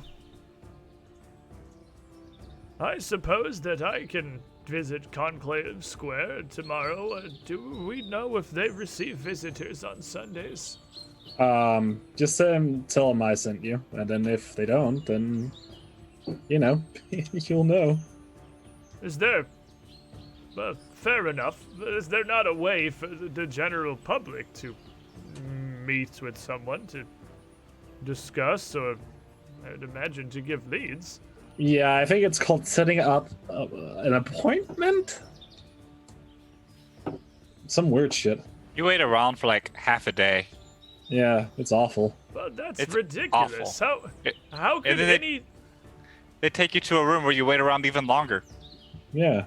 Well, that doesn't make any sense to me. If you're heading to Conclave Square to meet with the head constables, then surely the vast majority of the time it's going to be for something that has simply occurred and demands attention, is it not? How could you plan ahead to make appointments for such things?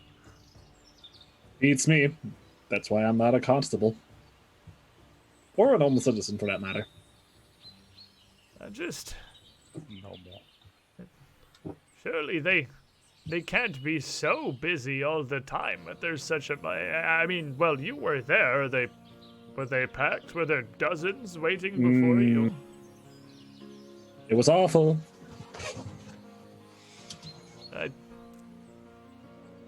Just say I sent you and you should get in fast. Well, And fair if not, enough. then you go Monday.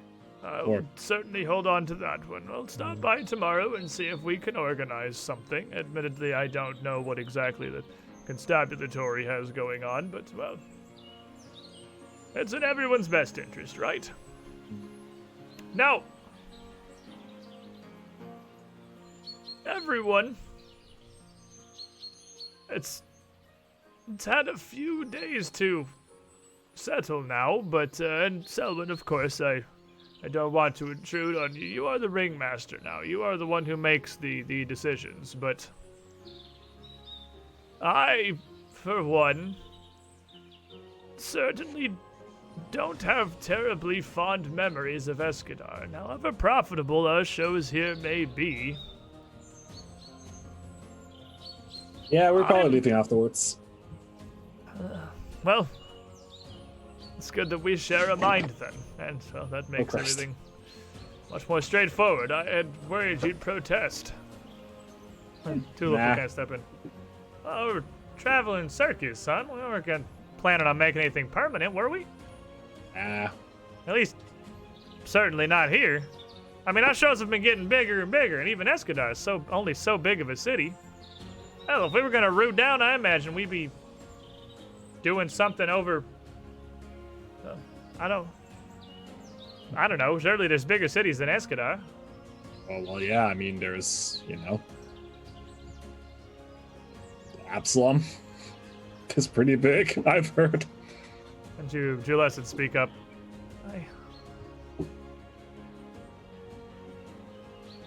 Isn't Absalom like... I don't know. I've heard it's a city so large that it's like just a sea of coin and men and business and work, and that you can live an entire full life inside its walls and not even have seen half of the buildings in it. Surely something that large can't possibly exist. It sounds horrible. I don't know. It sounds pretty exciting to me. All those people. So many people to fleece. Well, I don't know about that one, Sugar. This that does kind of seem like it'd be an entirely different life.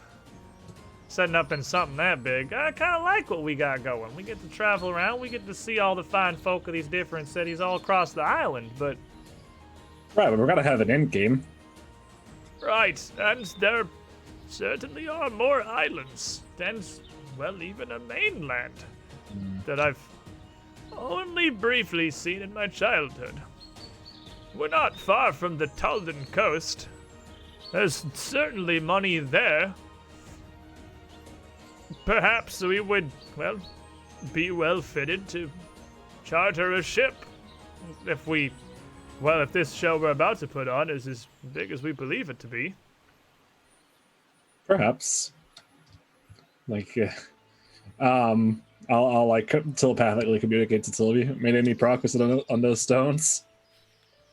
Did I set up Tilvi in Foundry?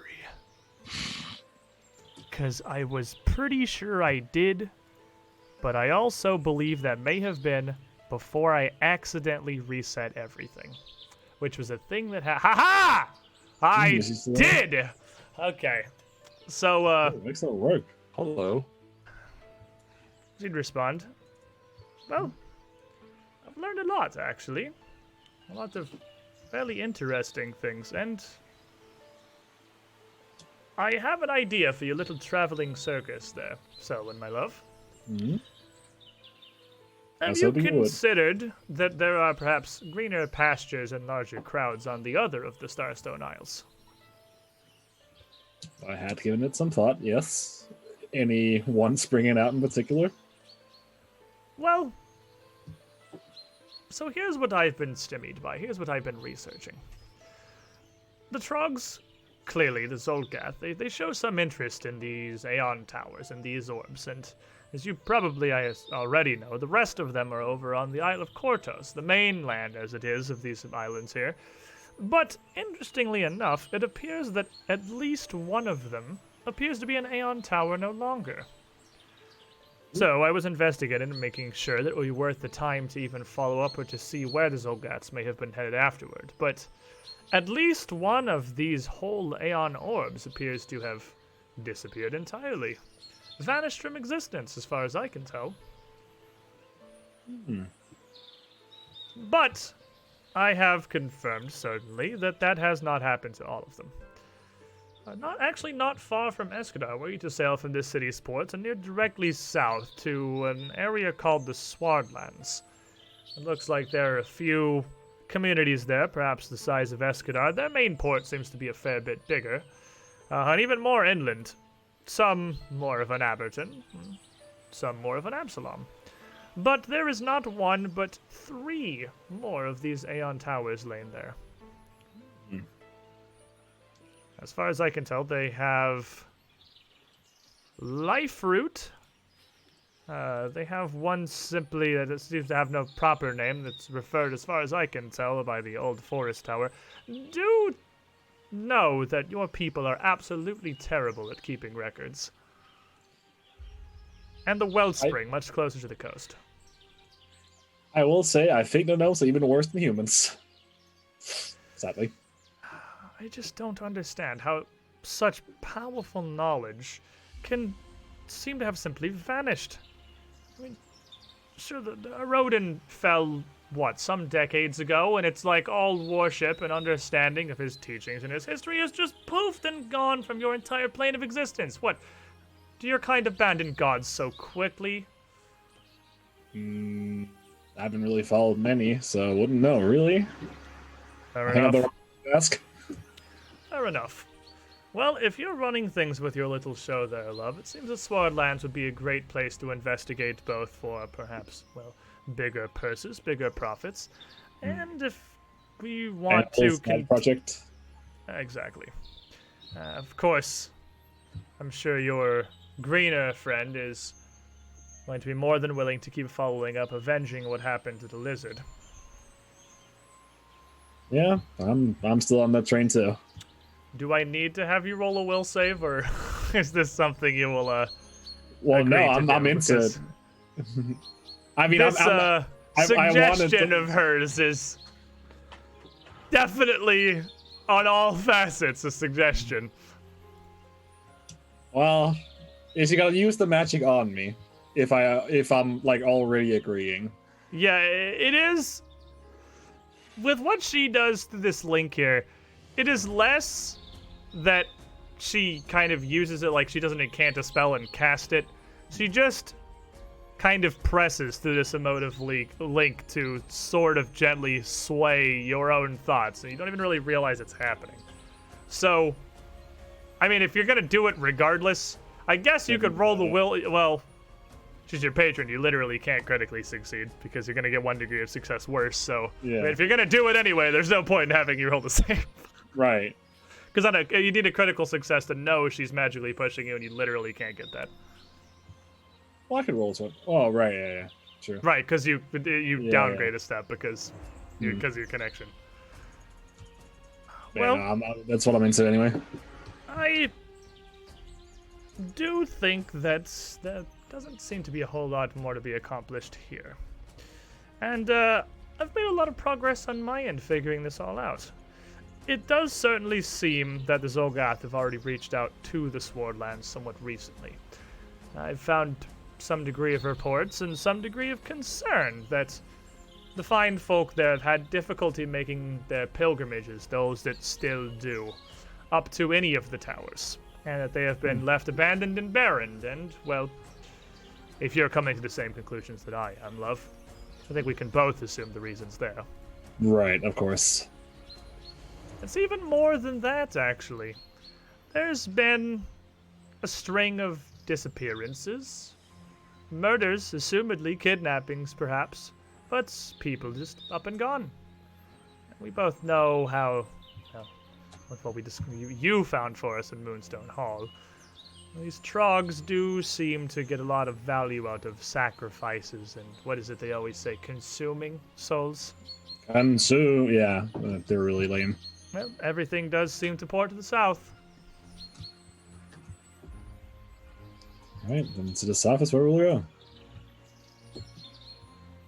And so with that together, with 3 days left before your scheduled show, that means that Cookie and Arbus have got one more fine opportunity to head out in the city of Escadar, promote the show, and see if you can absolutely and completely fill your seats. It's the end of the weekend, a Sunday into a moon day. The professor's heading off to Conclave Square to try and get some hired outside help. And you had a pretty successful plan previously. Sticking with that? Yep. I think we're sticking with that. Do I get to wear the hat again? Because I was handing the meat to people. Do you have like a device to do that, or did I just hand it to them? Because there was a lot of people that give me funny look when I do. I think I got me, hang on, and Cookie immediately goes digging through his cookware, starts tossing a little pot or a little pan behind him, just, there's nothing but his tail sticking out. Oh, here it is! And pulls out basically what looks like a spatula and just hands it over. There you go, that ought to do it. Do it with that. I will do this, yes. So, And Arbus, yes, you get to wear the hat. since you are definitely the one who is assisting here, you want to go ahead and roll me your assist check here first? And I apologize to everybody watching. I guess this is really with this intermission with our Foundry Learning show. This is probably the best day it could have happened, but I know my internet has been absolutely shitting this entire stream. I'm lucky. There is nothing I can do about it, and I thank y'all for bearing with me. Arbus, roll me your Society. Society. Goodness. That's probably the best I've got so far. That's a 16. Hey! It still fails, but doesn't critically fail, so, you know, Arbus is there. Cookie? All right, here we go.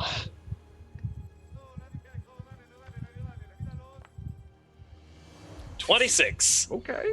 With a 26, that is soundly going to succeed. So you're gonna generate. You are apparently 16 charisma, level 9. That's 12 points of anticipation. With your work throughout the week and the advertisements that Selwyn brought, you're gonna be going into this upcoming show with 43 points of anticipation. I mean, as is fitting, every show leagues and bounds larger than the last. Selwyn and Ara are going to be. Oh, I think I disconnected completely. Oh, me. Oh, nope, we're still going. The bitrate dropped to 0. And whenever it drops to absolute goose egg, I just worry it's completely disconnected. That's gonna make people refresh. So I'll just drop that in the chat real quick. And with these last few days that you have, and one last day, because it takes 2 days of downtime activity, one last day for Arabus and Cookie to really work on honing, preparing, and putting together the last bits of their tricks as they're ready for a performance. We're going to take our midstream break. When we come back, hopefully either Spectrum or Twitch's ingest servers, because this looks like it's Spectrum, is going to work with us, because we are going to put on our final show in Escadar here. We're going to put the last of this down. We're going in with 43 anticipation. Do you still have the Roll20 window open, Zindern? I do. What's your prestige at the moment? Let me look. Because I don't actually remember what it is. I want to say it's like 9. 7. 7 prestige. Oh man, you're gonna be pulling some gold out of this show. So, oh yeah. I have to pee. It's that time. Thank you, all you who are staying here, bearing with us through these truly pretty massive Spectrum issues. Spectrum/Twitch ingest. It's really bad, I know. This is one of the worst days I've ever had it. But hopefully the audio isn't breaking up that much. Hopefully the audio is still coming through fine, so at least you can hang out and hear our dumb shenanigans. When we return, circus time.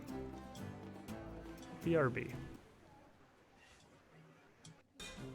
We're going to come back in here to our backstage area, setting up, getting our last minute sort of readiness here.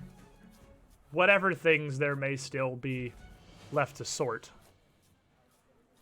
But the day of the show, the evening has come, the 7th of Gosrin.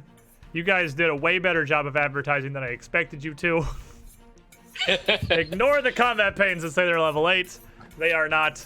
I have been doing so. I have a lot of things I need to do with my tomorrow to actually catch everything up, because so much of my work has been focused on getting this functional at all and learning how to use it.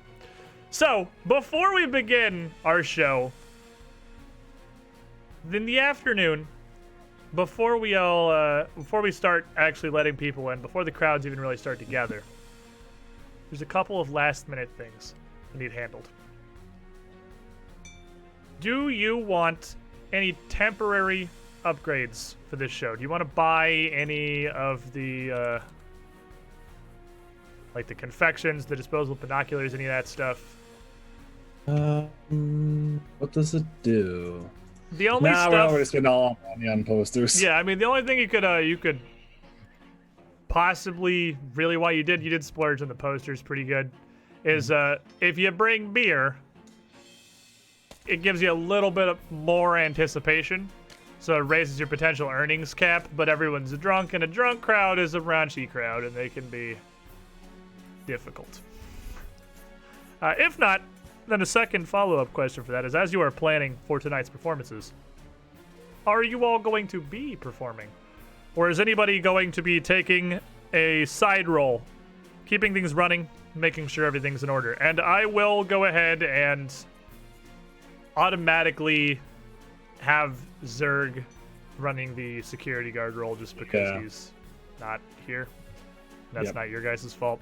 So I will have him doing that. And as an added bonus, earlier in the day, before you really started putting together, while you were doing your preparations, the tent is up, the big top is ready, beautiful stripes displayed under the sun, drawing the attention of any of those walking by, and you would even the day of still have people just like trickling through to look in advance to see the process. Just generates interest. That's half the point. One of those people, interested parties, who would come by is Lieutenant Surya Madrad. Yay. And she would come by not in her full armor. Her full art is actually pretty fucking dope. She would come by not in her full armor, and without her standard issue halberd in the morning, briefly to discuss the plans the professor had made with her. And that she will be lending a contingent of guards now that you have dealt with Moonstone Hall and also handled the menagerie, which seems to have been the cause of a lot of her woes. She suddenly has a lot more men available. And along with Zerg, she'll be providing a half dozen guardsmen, constables, to just run security for the show. She agrees. This is a big deal. A lot of Escadar is going to be here. It's important that, I mean, obviously she can't make it go well, but that nothing dangerous happens and that risks are minimized. She's also pretty well excited to come to the show herself. Though she is going to be personally overseeing a lot of the guards. She will be there. She'll be in the tent. She'll get to watch, just not 100% full casual mode. But with that, are there any other non-performer roles that you want filled? Everyone wants to do shows. Yeah.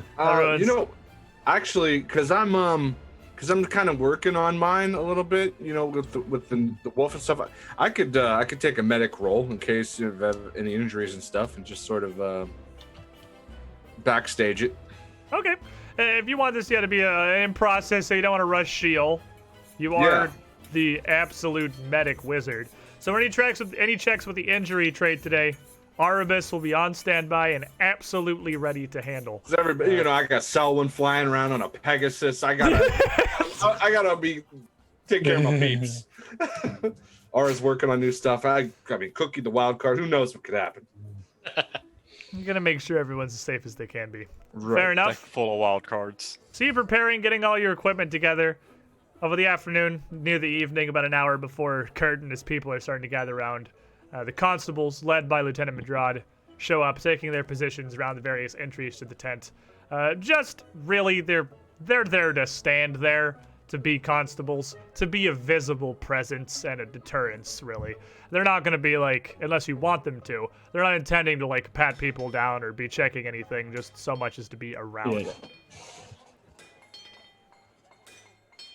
And as the sun starts to sink further down into the sky, the time to begin the show looms.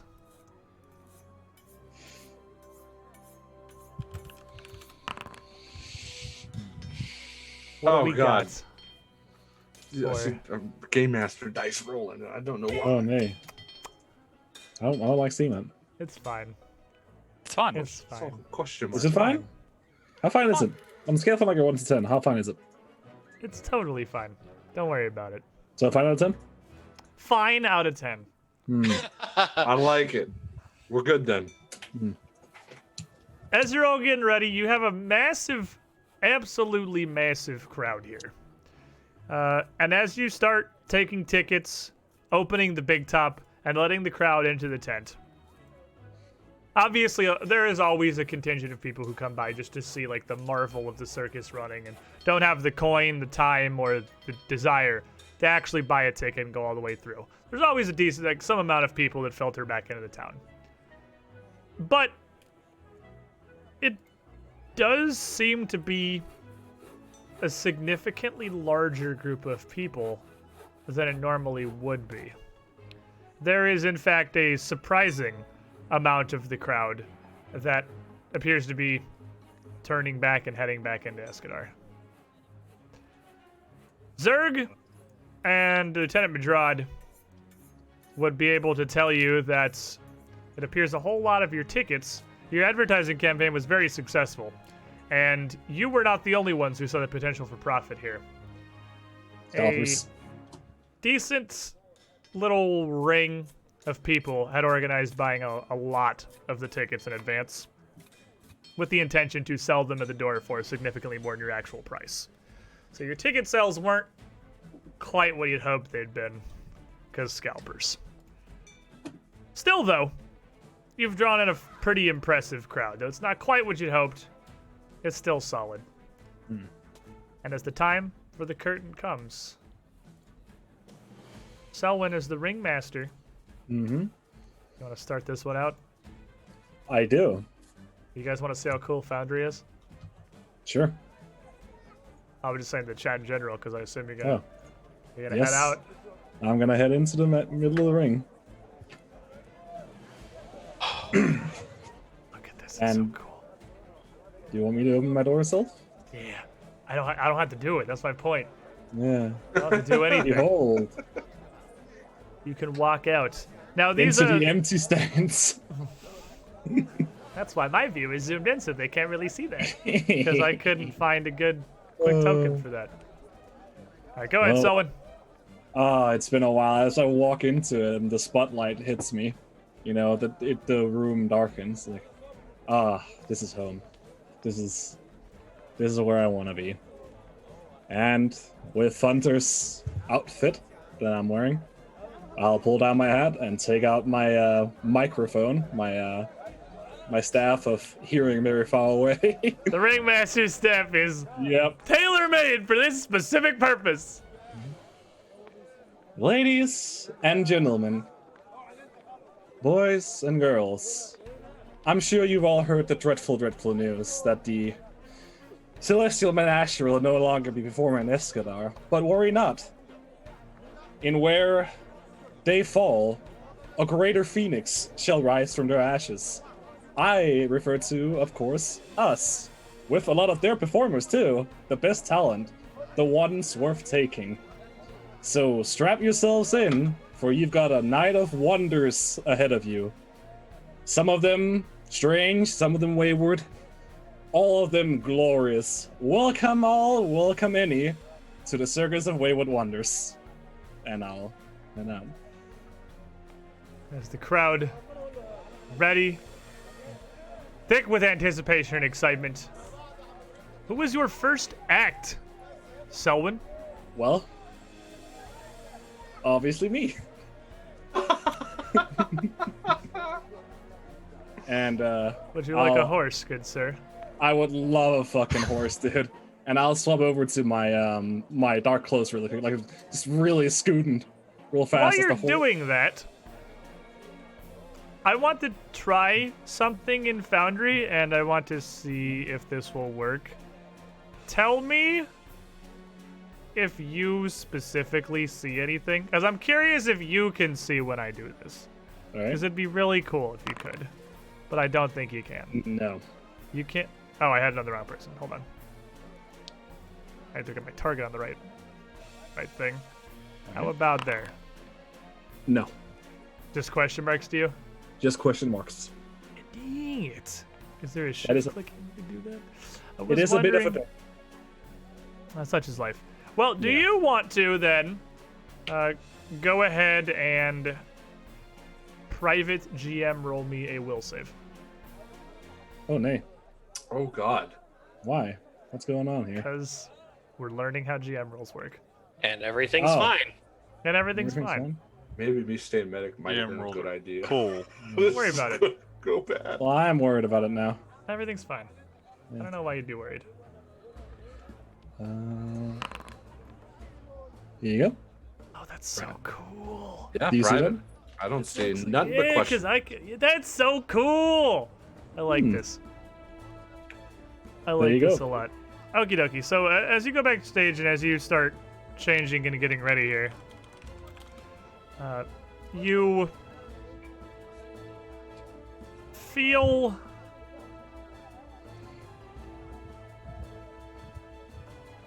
a little, I don't know, like, I feel like you've forgotten something. All right. Just as if there's something that you hadn't quite fully taken care of. There's something you hadn't wrapped up or something you're forgetting for this. It's not uncommon, of course. It's been some time since you put on a show and a lot has happened. But, go ahead. Why is it always my fucking act getting fucked with? Because you always choose to go in the get fucked slot. How can you do this to me? The get fucked slot just changes every show, and you happen to be in the new get fucked slot. This is Why, BS. nothing's happening. Don't worry about it. I'm worried about it. No, nothing's happening. Don't worry about it. Mm-mm. I'll walk on stage, and I'll hop on my horse. Behold the wonders of Miss Stanson Selwyn. I'll make sure to say Miss Stanson first. I don't fucking care. I'm sure that the horse Gotta give him does. top billing. Feed Right, the ego. yeah. And I'll give him the signal we practiced all week as he soars into this top. And almost immediately, I'm barely hanging on. Just hanging on with the one hand in the balance. And, the crowd is gasping as if it's all gone awry before it even started. And I'd like to make my first check. All right. Give me some dice. Which will be intimidation. For they shall fear what will Spooky happen time. to me. Intimidating the crowd with your. Whoa. Yeah. Whoa. They're scared after all of what might happen if I fail. For a 34. 34 will solidly succeed. And there are some gasps from the crowd, some concern. Obviously, it's playing into your hands exactly how you wanted. And as they see what's happening before them, the crowd almost just falls silent. Not sure this is what's supposed to be happening. And as I see the crown in my hand, I'll give the signal to Miss Dancer. He'll start flying lower, and I'll let go. And as I fall, he'll swoop underneath and catch me in a grand act of acrobatics.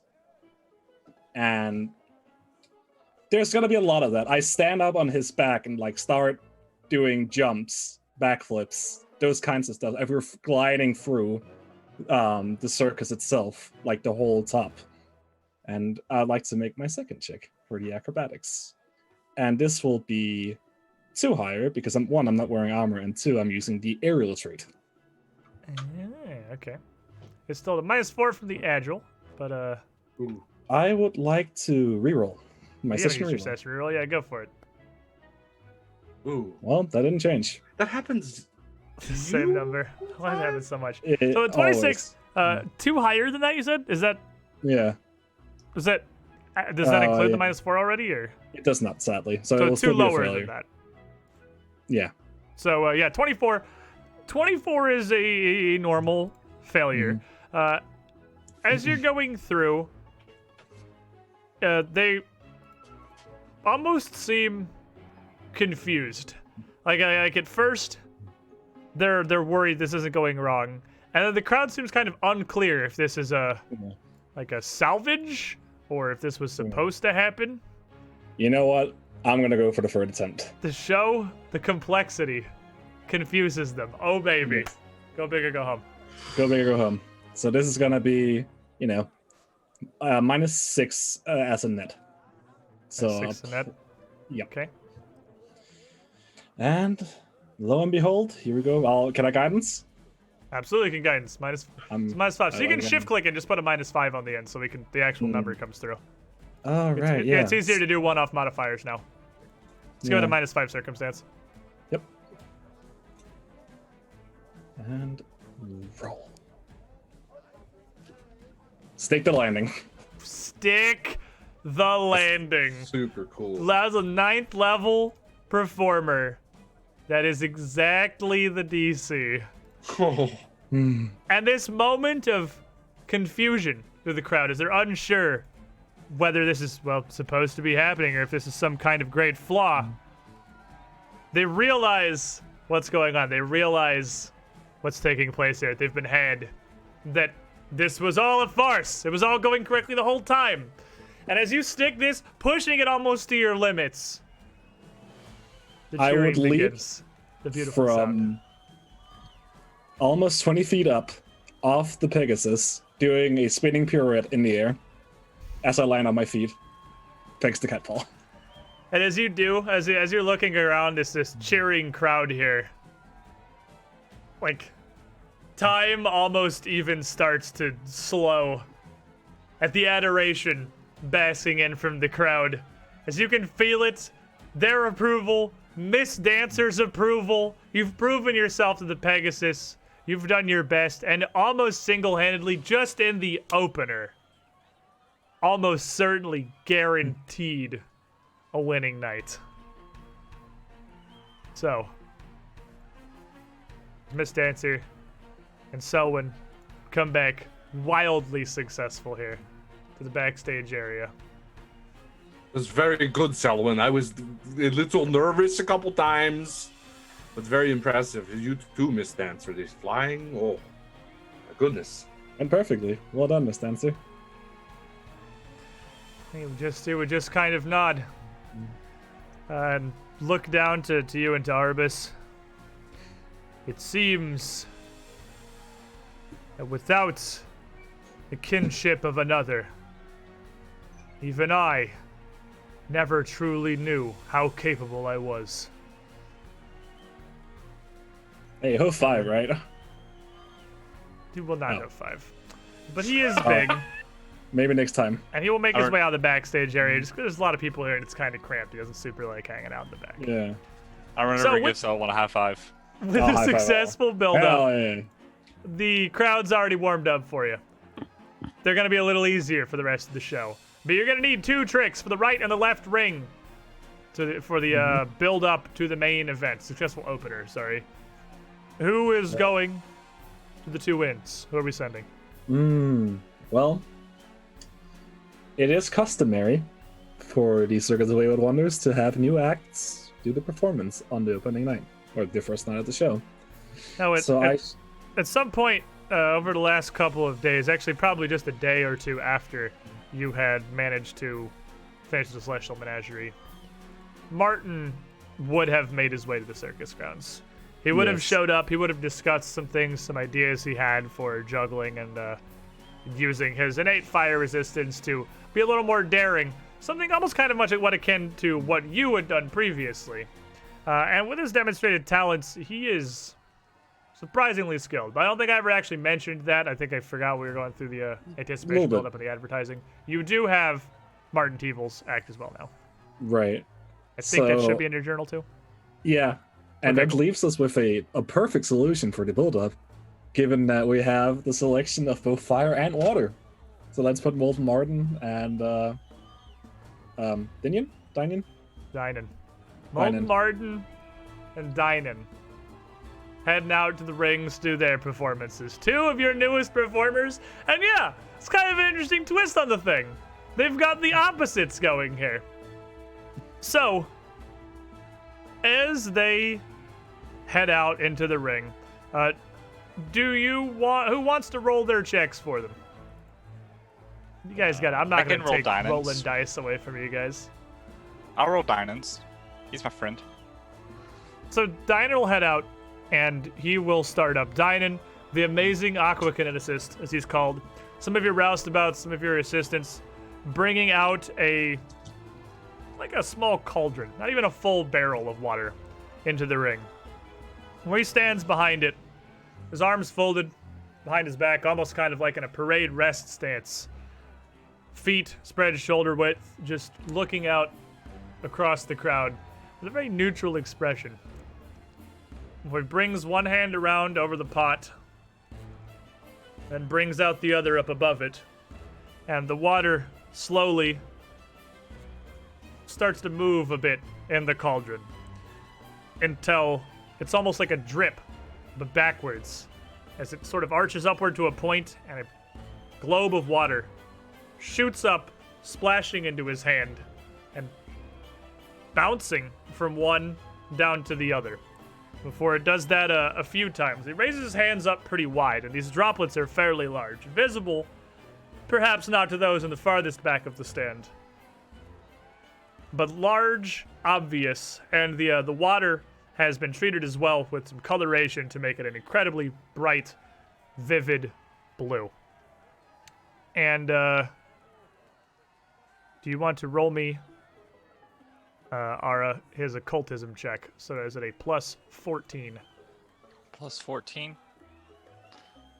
Like that. For 32. Wow. Nice. 32 is an absolutely solid success there. It's going to add 8 more excitement to the pot. You used 2 different checks, right, Selwyn? I did, yes. Okay, so you're actually at 29 right now. Now, Martin, on the other side, he goes out a lot more simpler. He's got a big case, he puts it on the ground, he opens it up, he's got a couple of knives. He, with a big doofus grin on his face, starts juggling them a bit, just almost kind of casually, and stops and catches them all. And looks at the knives in one hand, looks at the knives in the other hand, looks up at the crowd. Just sort of shrugs, puts them on the ground, and grabs some, like, cleavers instead. Tosses them just a couple of times, shrugs again, puts them down on the ground. Before he has a couple of the roustabouts, a couple of assistants come out with some of the ever-precious Circus of Wayward Wonders oil supplies.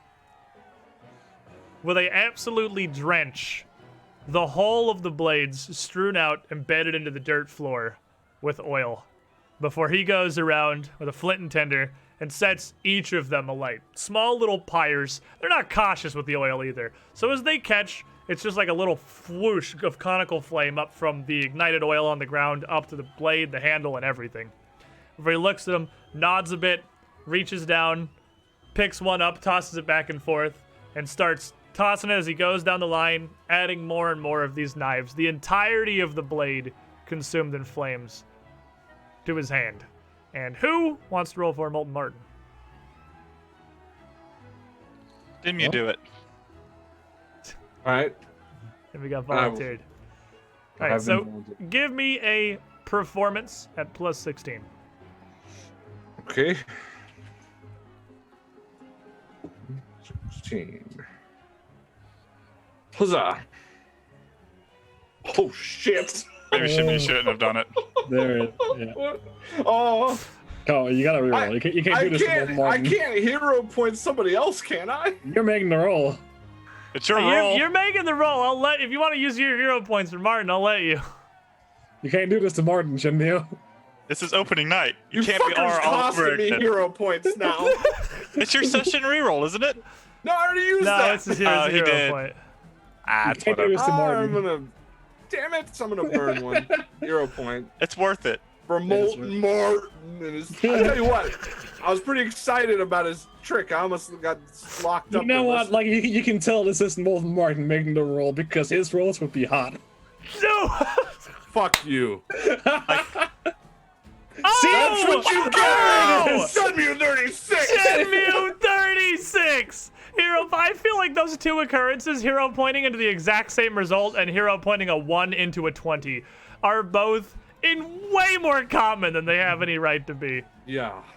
Now, Martin's trick is incredibly visible. What Dynan's doing is impressive and interesting, but to the untrained eye, it kind of just looks like magic, and even dyed bright blue as the water is, if you're not kind of near him in the stands, it's sort of hard to see. He's doing good, but Martin is on fire over here. I like it. So he is going to bring you up to 37 excitement. And he's going to add 4 to your anticipation as the crowd buys into this harder, getting even more excited about the events taking place here. So, Dynan, of course, is going to continue his performance. Obviously, he's not stopping. He's also... He doesn't know Martin. Martin was a sideshow. He's, getting a wee bit upstaged here. So he's gonna double down. He's going to double down and accelerate this. After a couple of these big globs have come up, splashed, and bounced out of one hand to the other, he pulls out back his hands, and a geyser fountains up from this pot with an incredible amount of water, an impossible amount of water. Well, it must be at least 10 times more water than that pot could originally have held. Just shooting up into the air, up about 20 feet above the ground, coalescing into this massive orb, which he holds his hands up to, and the pot's still completely full. Like, it doesn't even seem like any water's come out of this. He moves his hands and spreads it, kind of shaping it as the surface of the globe starts to bubble and contort, looking first kind of like a cloud, before it spreads ever further, growing stalks extending down from it, one long tendril out from the front. He's shaping it into a literal giant elephant, posed up in the air, carved of this water that he has such control over. And Arcadis, with the $5 here. Imagine complaining about using hero points like chat doesn't funnel shenanigans directly into the bloodstream. Hero point back to Arapis. Oh, thank you very much. Take that back immediately. How dare you second guess using your hero points? My fault. And Ara, if you want to roll me, he's using acrobatics for this one, but it is a -5, so acrobatics at +11 is going to be the total roll. Ooh. You know what? Yeah. I'm gonna use my hero point for my good friend here. Get him! Get him. All right. Right. What Excellent. the fuck? The Why two does that most common happen hero all the point time? occurrences. The 1 to the 20 and the no change. No change. With that, as he gets up, clearly he's got some control over the water, and you can kind of tell it's supposed to be an elephant. But it's kind of like someone going, hey, dude, that cloud looks like an elephant. Like, yeah, kind of. But it's not like it has detail or anything. It is kind of a big blobby water thing. And to those who don't know what's going on, again, it just kind of looks like he's doing magic. That's going to fail. It's not going to generate... it is going to generate a little excitement because he used a different trick check. So it is still going to just get a little bit of residual excitement in there. Bring up to 40. And Martin, as he juggles, completely absorbed here in the zone, unaware of anything that's going on over there. He's adding more and more blades into this until he has a half dozen of these flaming knives going through the air. And then as he gets them all going in a good, consistent circuit, he moving around the ring a bit, walking, just kind of showing, as his arms outstretched as he juggles just 5-10 feet from the nearest seats. He backs up a bit and switches it, doing it with just a single hand as he motions back to the roustabouts to come back over. And what they bring up is kind of like a modified water skin. It's a bit bigger. The outside of it is a bit more taut. So if you squeeze it, it's gonna squirt with a pretty decent amount of force. And this thing's filled with oil. And as he's sitting there juggling, this roustabout with this blasts little sprays of this oil up across these knives he's juggling, sending gouts of flame right in front of his face, right next to him, blasting across, filling almost the whole ring as he sprays them around across, leaving, again, these burning spatters almost of napalm, droplets all around the side of the circle, facing the performers, or facing the audience, rather. And Shenmue, you want to give me an intimidation? It's normally 16, -4 because he's agile, +1 because he's fire. It's actually still at a +13. He's only going down 3 for this. Alrighty then. Martin was woefully underutilized as a sideshow. Get him, Martin. Now hold on a second. You know the drill. How is that even possible? Why do you hate Martin, Shenmue? I don't. I Shenmue. gave it. I'm gonna do it again. I'm calling my shot. All right, let's see it. I'm gonna do it again. Waiting for it. You can press up on the arrow pad and it'll pull back your most recent roll. Thanks. Oh, that's neat. Ah! So close. What? That you can't complain though. Like you went from a 1 to a 19. I mean, 1 to a 19 is a pretty spicy flip. And with his performance there, using the second trait, succeeding, the crowd absolutely bought into it. You have already blown away your anticipation target for this show. You are already at 50 excitement. So crap. for the remainder of the show, we are already coasting here. And Martin, having no way to ramp it up further from that, collects his knives, catching them in between different fingers, ending up with 5 in one hand, 2 of them between his thumb and forefinger, and his hand completely full as the 6th is coming down, which he just looks at for a brief moment before swinging his hand through it, catching the blade of that cleaver in the handles of the other knives he already has. Still just a big pyre in his hand as he bows to the crowd and turns, tossing each of them down into the ring and just shooing a bit of dirt over him to put it out before he brings it backstage. Dynan, collapsing this balloon bubble elephant thing he has, siphoning the water like a vortex back into the pot, taking the L on this one. Sometimes you get upstaged. As he's doing that, and Martin comes back in, the biggest grin on his face. Whoo! Boy, let me tell you, I ain't never done nothing like that one before, but that is a rush. Whoo, what an absolute rush that is. High five. High five. And we should absolutely give a high fives to everybody that's there. I'm ready to sit down for a minute. I got the shakes on this one. I was kind of worrying me that I wasn't going to be able to get those last couple coming down with how I'm sitting. We got a chair, a box I can sit on something. Maybe you're looking at Snake Eyes out there for a second. As he's just kind of walking away, just chuckling, laughing off. He's having a great time. Dining comes back, a couple of the roustabouts bringing the pot. High-fiving. High He comes fiving. back over. He'll high-five you. Impressive performances. This is beyond even what the menagerie ever has truly put forth. Yeah, well, I mean, the only downside is we didn't generate enough anticipation for this, but, you know, let's just blow it out of the water now. It Last seems show. that a show of this quality mere deserves a larger tent. Indeed. That'll be next in the picture. And he nods, making his distance back. So with a successful build-up to follow that, both the tricks are the same level. So as you're kind of building up here and as the crowds are getting super warmed up, they're real into it now. That is actually going to bump your anticipation up to 55. You've had such a good opener to your show, the anticipation is ending up higher than it could have started because of how well this is going.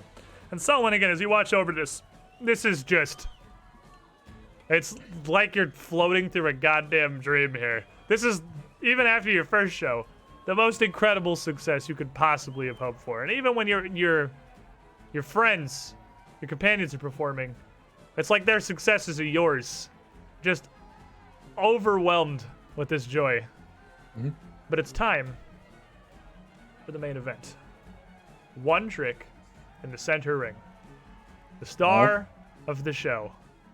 If you've all been paying close attention, you might get this one. Cookie, you're up. What? Not you, Ray. Not Mordain. At this Never point, more. never Mordain. Mordain She carried us one, but never again. has accepted her lot in life, I suppose. At this point, so as you announce the crowd here, or your crowd, your performers, you're gonna be sending Cookie out. Asha actually turns, kind of coming in from the side as she has been. Her mammoth waiting outside to be brought in if necessary. Small one. Hi. Why him? Look at the dice. He helped us a lot during the whole, smacking the cat. I figure, this is a repayment. And if he fucks it up, that'll be the last time he goes into his main. But this is the main event. This is what everything has built for.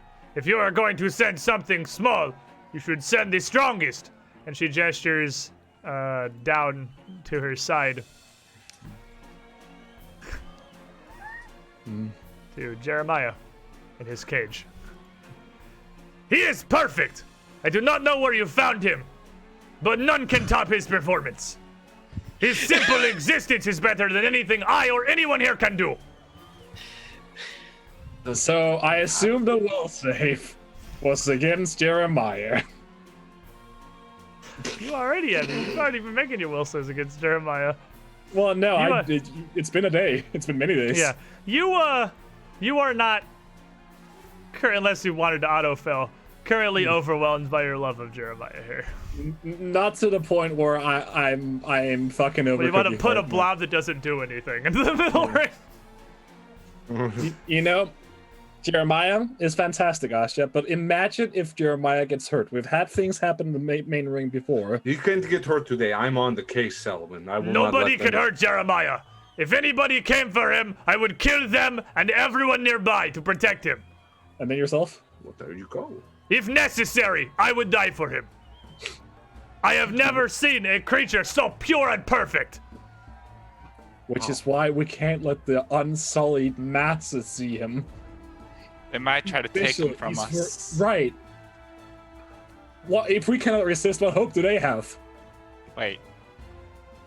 What? Can they take him from us? This. Enough bodies. You know, I do not want to risk it. Risk it. Whoa. Risk it. Have you been drinking today, Selwyn? Yes, whiskey. I do not agree with this. But it is your show. And if Zerg answers to you, he has earned my respect. Oh man, I was hoping I'd earn your respect after that performance. And that's Your well, the discussion- performance is not half of what this could do. What can he do? Yeah, Jeremiah, as usual, just kind of sitting there, not doing anything in his little cage. Istock just rolling around, making weird little beeping noises. So like a truck in reverse, right? Very kind of soft, pleasant beeping noises. Why doesn't everybody make me a will save? Oh, no. You know, while we're here. Did I do mine? Or was that a separate You've had one? yours. Okay. Is it emotion? I believe so. It is... Actually not. It's not an emotional thing. It's more actually direct mind control. So it's not emotion now. What? I'm gonna get fucking killed by the circus performance for not putting Jeremiah on. Oh, protect me, Aura. I rolled a 32. Ara's chilling. Oh, man. shit! Holy Aura. shit! How many ones have I rolled today? You had a 50% on your ones. Like, it's in my head. Aura actually doesn't like Jeremiah. I have to roll. Yeah, you do. He's going on the stage. Oh wait, no. Oh no. You gotta roll before you go. No. Oh no. Oh. Whew. Oh. 32, natural one. So, Aramis, as you look at this thing, you, I mean, you can't help but agree. You guys have worked on your performances. You've worked together to build the Circus of Wayward Wonders from the ground up. And, like, sure, you're good. But this is Jeremiah. Like, just look at him. His mere presence is something more majestic and near incomprehensible than anything that any of you could possibly do. This is the main event, and there is absolutely no hope that Cookie has any chance of standing up to the bar that Jeremiah would set if you simply set him out there and left him to his own devices. He doesn't need a trick. Just getting to bask in his glory, his beautiful being, is all the performance he needs. Selwyn, you may want to reconsider your choice. I know. As soon as I hear Arvis say that, it's push Cookie out stage. No, wait, it's Selwyn. Go, Cookie, go! I gotta do something real quick. I need my cart. All right, get his cart. So just before, when he pushes me once, I want to try to run back really fast. And can I go over to Mordain? Yeah, you can say over to Mordain. So Cookie's gonna run over to Mordain because I'm assuming he saw her like walking up, like she was ready to put on a performance, and then she didn't. She still has the mindset. She assumed she's the main event, but she's learned not to argue. So Cookie will take his hat off and hold it to his chest and go, how good are you at improvisation?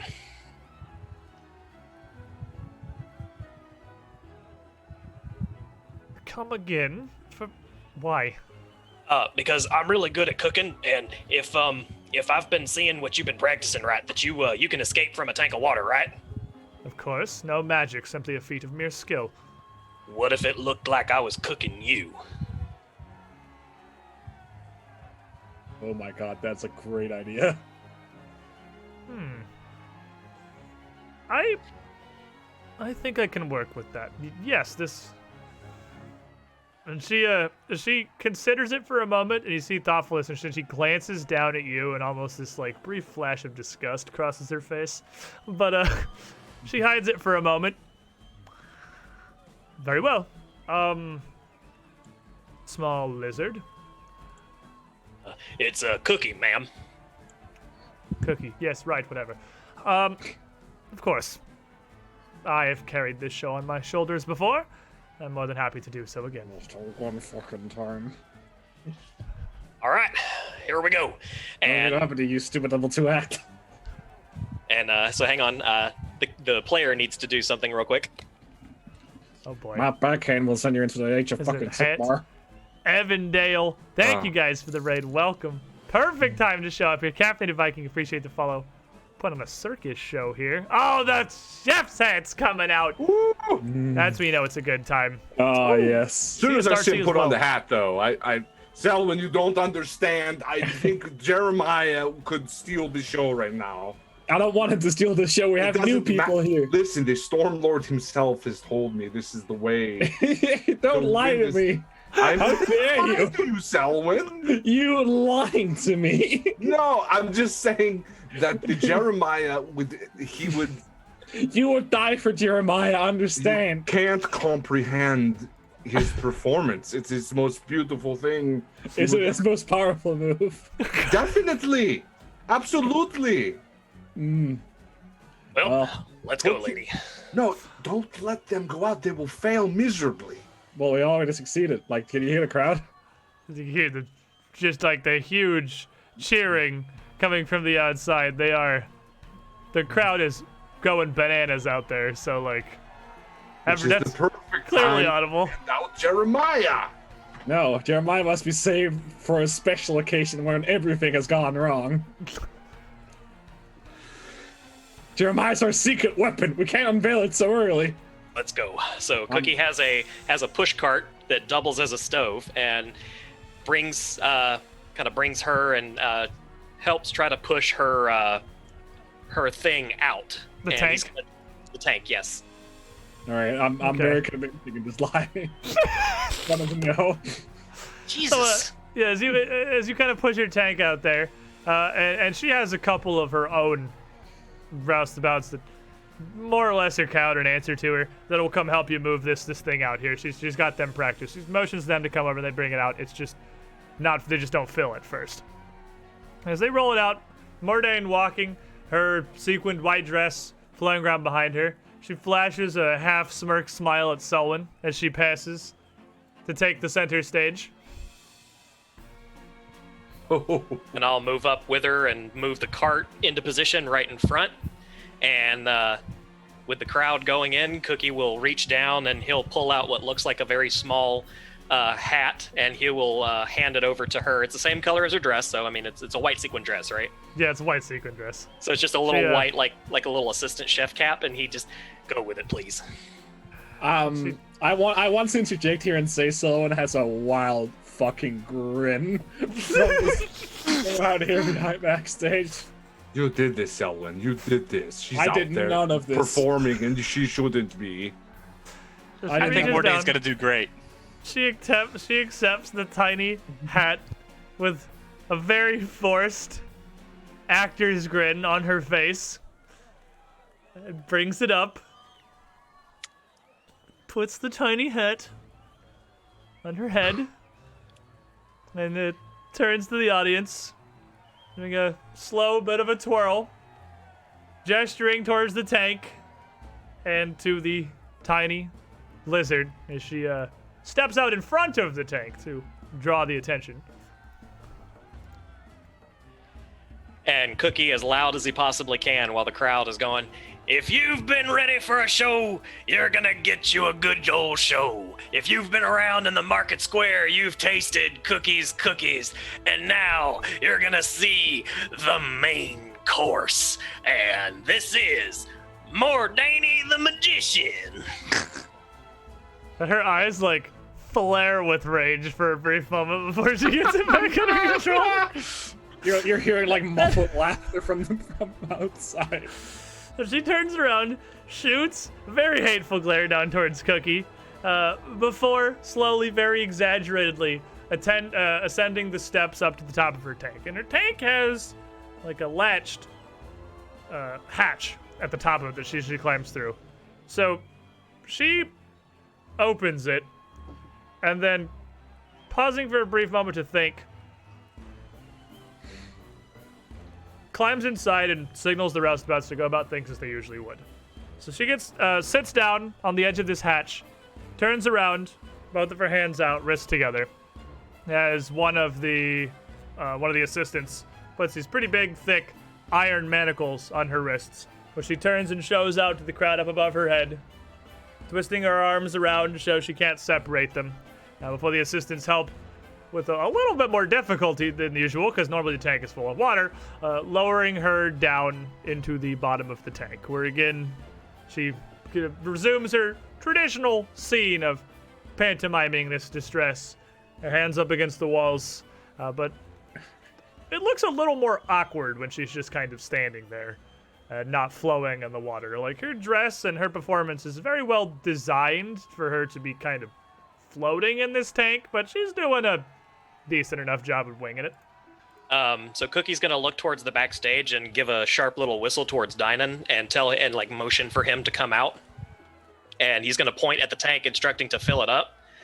And then he wants to pantomime to one of the roustabouts that was helping Martin and have them bring oil. So as everyone's kind of scrambling to get this together, Dynan quickly motions with his hands, flowing a stream of water like all the way out from the backstage as he walks along with it up towards the tank and filling it up. And Mordain just turns around, kind of looks down at Cookie like, "I've done this before?" Well, she turns back around with a big smile on her face to the crowd as the tank slowly fills. And as the tank fills, gonna take the oil, put it on the tray to start it up, and then try the very best. What Cookie wants to do is, you know, the thing where they for the steakhouses where they put the line of oil and then they light it and make it go on fire. He's gonna make a line on his tray where he can cook, but then he's going to just pour it all around the base of her chamber. And then once he's got that set up, he's going to go, "And now we start cooking." And I'll make an intimidation check to light the fire of both starting to light my tray and light the base of the thing on fire. All right. Oh, boy. Give me a I'm Spicy. so happy, dude. I'm probably going way over the top for all of this, but I figure why not? No, you got it. You're the It's big main number. act. Yeah. You're the main event, my dude. Now, before you roll that, shift click it. I almost forgot. Shift click it because the buildup was successful. On your first trick check here, you get a +4 because the crowd is already so into the show. Okay. I'll give you some So +4 circumstance bonus, and then do you have the fire trait on your trick? I do have the fire trait on my Another trick. +1 from using intimidation with the fire trait. So you got out of a Yo. +5 on this roll. Okay, so +5 circumstance and... Alright, so I rolled that and then I just hit roll. Yep. I'm gonna hero point that. I am gonna spend a hero point for that. That's way too much build up to roll a 4. Come on. Yeah, way too much build up to roll a 4. You can do it, buddy. Really? Come on! Oh. Oh, shit. So that's a no. regular failure, which it doesn't lose you anything, 'cause it's not a critical failure. But as this kind of gets set up, well, Mordain is doing her best, and everyone like dining, and the roustabouts are kind of scrambling to get you some stuff here. It is sort of a slapdash startup to this thing here, and the crowd can kind of tell. They're still excited, they're still into it, but they can tell it's taking a minute to get going here. Okay. And Cookie, do you want to private GM roll me a will save? Yes. So how do I private you that one? If you shift click, also has privacy settings in there too. So if you just shift click your will, you can just set it to private GM roll. You can even blind the GM roll it if you want. That just means you won't see the result. I mean, that's entirely up to you. I am gonna blind GM roll it. So actually. You won't even know if you did good or not. Yep. Oh no. Okie doke. So continue. So it's a little rocky start, and so he's like, oh, okay, here we go, and he just kind of nods at Mordain, and he starts pulling out little bits of meat, bits of vegetables, things like that. He's actually going to start cooking, starting the meal, actually like he's making a dish, but with the flame continuing to go around her tank. Now it's Wait, are you throwing chunks of meat in the tank with her? No. I'm cooking Okay. I have the I'm not. I have the tray catty cornered, and I'm making it look like I'm preparing stuff. Like I said, it's supposed to look like I'm cooking her. I see. I thought this is gonna be the best. This is gonna be the best day of Selwyn's life if you just start lobbing chunks of meat in the tank with Mordain. So keep going. I needed the clarification.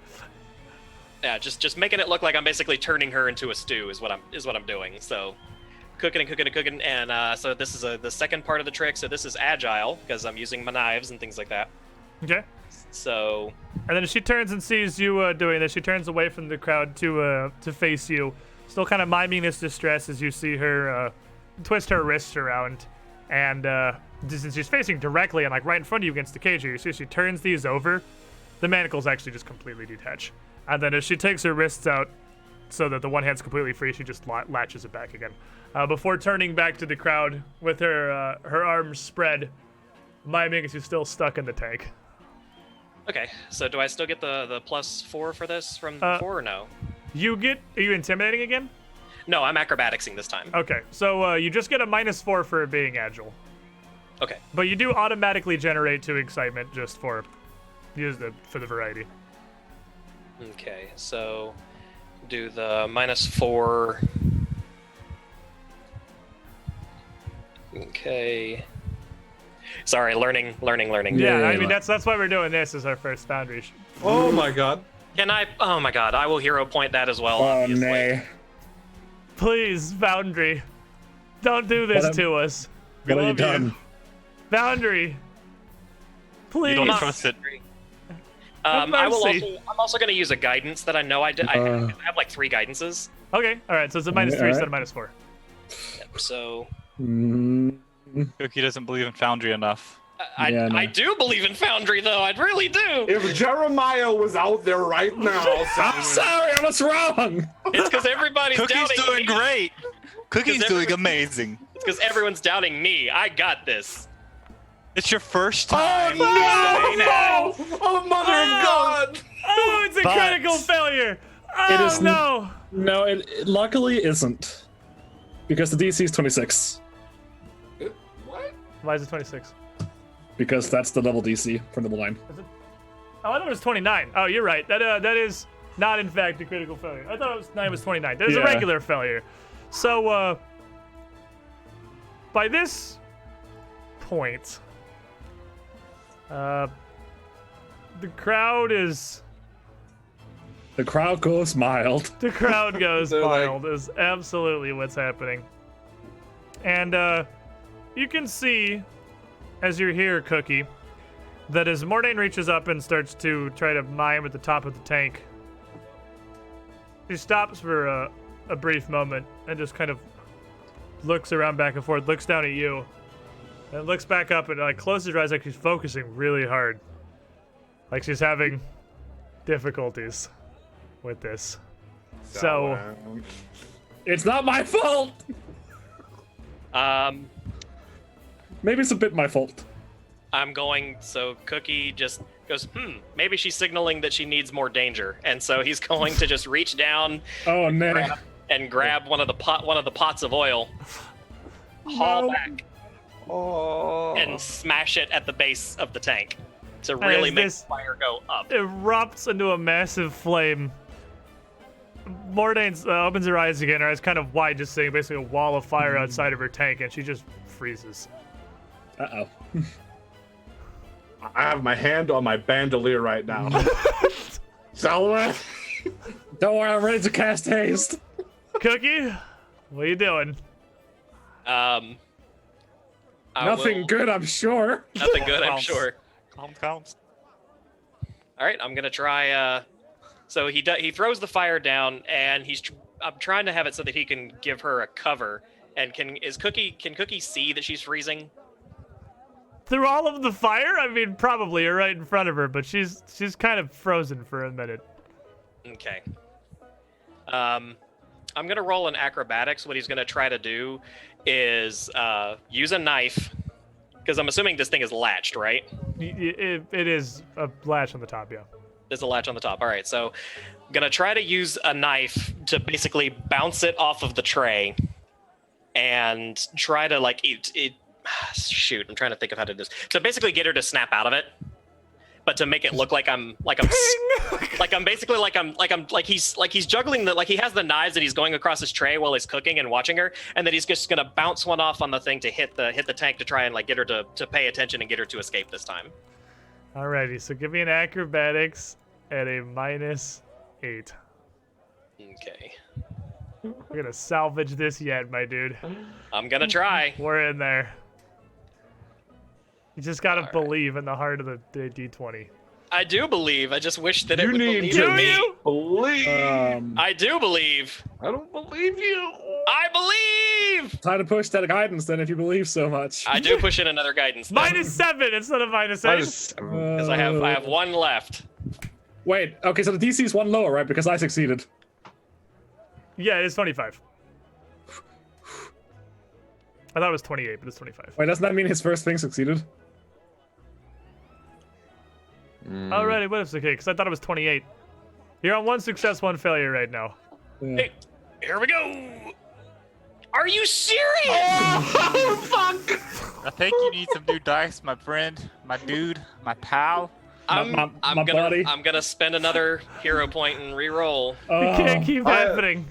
I It can't am keep taking happening. someone. I've never seen this Jeremiah many should ones, be out dude. there, Salwa. I'm sorry! So what I think Jeremiah should have been out there. No, not you too, Aura! I mean, I have faith in Cookie. He's doing great. Better than See, me on my I first think night. Mordain's dead. Oh no. Stop it! Stop it! I'm trying to roll. I think does up on the arrow keys just give you the last roll you did? I'm sure it does, but I'm already in the. Okay, fair enough. So. Oh, man. Oh! Oh, the same. You just have to believe. I believe in Cookie. Have to believe. Oh, I'm glad one of us do. I never stop believing. Never. Don't stop believing. Hold on to that feeling. That was a roller coaster. As you Yeah. throw that knife, you ping it off the glass here. It seems to shake Mordain out of her trance, and she quickly turns around, running out of air and time, to without much flourish or pomp, finish her act to unlatch the top of this, and with a heaving gasp, climb her way out as the assistants realize she's having a little bit of a tough time and come around to help her. But hey, it looks awesome. The crowd's digging it. And with that finisher there, you've got them solidly back on your side. And with a successful big number, you're at 74 excitement. Mordain climbs out, gasping fair, and looks at you kind of almost with a confused look. Before quickly descending and just hurriedly, immediately rushing backstage and past everybody. Mordain the Magnificent escapes the death trap, and that's when he's gonna take his cart and be like, crap, and just go back. Wolf. I give him a high five as he runs past. I was dragging you five. while you were dragging you. All right, so you high five him, and all that's left now at the end here is the finale. 3 tricks and all 3 rings that at this point are largely just a formality. Because of everything that's gone through so far, the crowd is more than bought in. You may have paid the iron price in hero points here, but we got there at the end. What was actually a success, a failure, and a critical success. So you're at 64 anticipation, 74 excitement. And so when you're fully aware that with this finale, just to bring it out, it doesn't really matter who you send out there. This show's a winner. Selwyn, please. What? Can we put Jeremiah out there to close the show? Well, he could be one of them. The massive success. You know what? Jeremiah shall be one of the closing acts. Yes. I have seen it in a dream. Have you? No. I haven't. Why does everyone like him? It's just weird. He's a balloon. Magnificent. Cool. I mean, he's kind of cute. Yeah. Weird eyeball stalk. I think he has. I will not have you tarnish Jeremiah's reputation like this, Aura. He almost looks like a fuzzy one-eyed snail. That's kind of true, honestly. I A can't. beautiful one-eyed snail. All right, fucking fine. He's going out there. Are you happy? I mean, everybody else will be too. I mean, who? Ah, for fuck's They sake. don't have to watch Cookie almost kill Mordane. Well, I mean, honestly, I'm trying to hold back the grin. Like, You know? You did good, Cookie. Thanks. It got a little hairy there for a second. Oh, no, Better it than was my great. first night. You know, True. putting Mordane in such reckless danger. I hadn't thought of it myself, but you know, I'm impressed. If you so can promise who was going out with Jeremiah the Moon Baby? reckless It's largely disregard. irrelevant at this point. Well, Asha for sure. We have 3, right? You got 3, yeah, it's all 3 rings. And we have all new acts, right? And there's no one I'm forgetting. Yeah, I believe that is all of your performers because you have missed answers. Part of you, Dinah went out, Martin went out, Asha's going out. That's all your new performers. Right, sweet. Because that's the Circus of Wayward Wonders guarantee. No Blue, guarantees. Blue would ask now. Now this already looks like a sure thing we got here. This one's already been knocked well out of the park. But I didn't uphold my end of the bargain last time on the show, and If you want to Well, the go out risk- there, feel risk free. is low enough that I hope at least you can see fit to give me another try now. Absolutely. Go get him, Blue. I ain't gonna make a habit of letting you down. You can trust me on that. So Blue, Asha, and Jeremiah the Moon Mole, who is Not gonna basically just sitting I'm- in the middle ring, just So why does Jeremiah get to go out? roll. Well, because look at him. What if I wanted to go out? Well, then you should have spoken up. All right. Yeah, like It's Arvis would have let me. Jeremiah. Hey, Ara, we can work on a trick together. I'd do that. I'll lean slightly down, given that we're almost the same height, like whisper. Look, I've kind of slipped free of the whole Jeremiah thing, but I feel like I would have been fleeced afterwards if I didn't put him out. so as they're out there performing, bringing it in, I will save us the trouble of rolling a bunch of NPC checks because I guess they could critically succeed, which raises your anticipation higher. So Jeremiah is just sitting there. There. Jeremiah automatically fails all of his trick checks as he's just sort of there and nobody's really sure why. It's fucking beautiful. They think this is like. Do you remember that episode of The Simpsons where they were having like a big fight and there's one guy at the back and you know he's gonna do something cool? That's Jeremiah. It's fun. Someone carries him out and puts him down in the middle ring, and he just kind of like shuffles to turn around away from the crowd and like starts kind of shuffling back towards the backstage area, away from the ring. And he just kind of like wiggles. He really slowly kind of oozes himself through the dirt. He doesn't Really is seem a to be snail. super mobile. He's basically a snail. But Blue, however, is going to go out here and give it his best. Who wants to roll me a deception +8 as he starts to show up? I'll do it. We didn't have dice, Sarah. Are you not I gonna roll don't, for I don't want Jeremiah? it anymore. I'm afraid. What'd you say it was? +8? +8 for his deception. Because he leads with that and then goes to thievery. Wah wah. Oh my god! I said hero point. Wah wah. Much better. There we go. So with that, he will solidly succeed on his first check.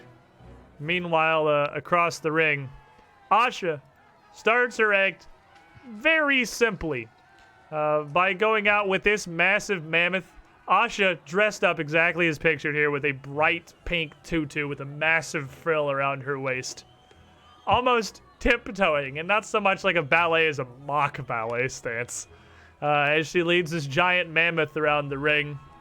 And this giant Gigi kind of tries to do the same thing, just almost prancing lightly around the circle. It's going to start with a nature +13 +14 because she has the animal trait for whoever wants to roll hers. I think Arabis kind Nature? of fits here. I mean, I feel like the only one who hasn't been taxed on hero points yet is me. Oh, fair enough. So That's there's true. there. That's true. You Gotta taxed. pay the troll toll. So athletics or nature first? She leads with nature. They usually all, they're all seasoned performers. They lead with their low number and go to their high number. They go Right. big. They don't So play the first- safety game. All right. So 13. 14 because she has animal 14. trait, so she gets a +1 Ah, to nature. yes. Sweet. And do I have any guidance left? Yeah. I don't know. I'm not tracking your stuff. Do you What- have what any the guidance fuck? left? I don't. What the fuck? He Do you says. think I keep track of that? I don't have it on. You're like, firm. supposed to, yes. I track your hero Oh, points. we swapped around. Yeah, it's on roll hard. 20 okay. somewhere. Just roll the fucking dice. All right, no, I'll. If not, I'll pay myself. I'll post the guidance because I think it's really funny. And so I went out and the staff was like, "Woo, you can do it!" So +15. +15. Oh! It even That's matters. the crit. That's why we're rolling it. And Aja, even if she goes out there before we even get into the displays of strength, that's gonna bring you to 72 anticipation. Oh, man. Holy fuck! Like Selwyn's entire mind is just dollar signs, just gold and platinum pieces cascading around her. She sees herself diving into a pool filled with money that magically parts like water instead of breaking all of her bones when she tries to jump into it. I'm seeing a duck there somewhere. Yeah, some kind It's of. not a liquid. It's not a liquid. And Cookie, even with the difficulties you had, you feel the same thing. It's the first time you've really got to be a part of one of these shows, and this like overwhelming success, the cheering of the crowd, it's almost hypnotic. Now I see why they love these performances. Now, Arabis and Ara, private or blind, will roll me a will save. I'm gonna ask you again. Is it emotion? Yes. Yes. Cool. How do you do it private? Shift click, and there's a little drop down for privacy. You can choose private or blind. If you do blind, don't you even won't need see the shift, result like, either. You see public roll at at the roller. Yeah, you can change it above the chat box, or it's in the shift click menu too. You can do it Okay. either way. Have it your way, Burger King.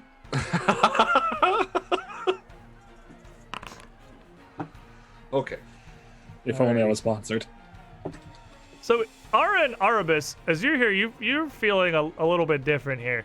You feel almost like lightheaded, a bit dizzy, even though neither of you is performed at all. And with that, the second check for the smoke dragon here, going for his thievery at a +7, because it is his second performance.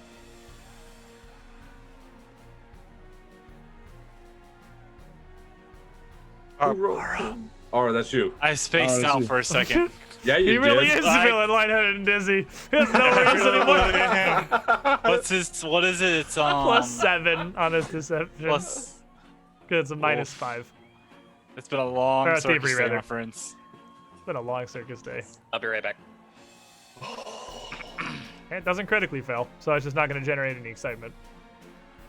And then, as he manifests his smoke, twirls his craft, turning these puffs he breathes into this large, almost draconic shape, this green cloud that sails over the crowd itself.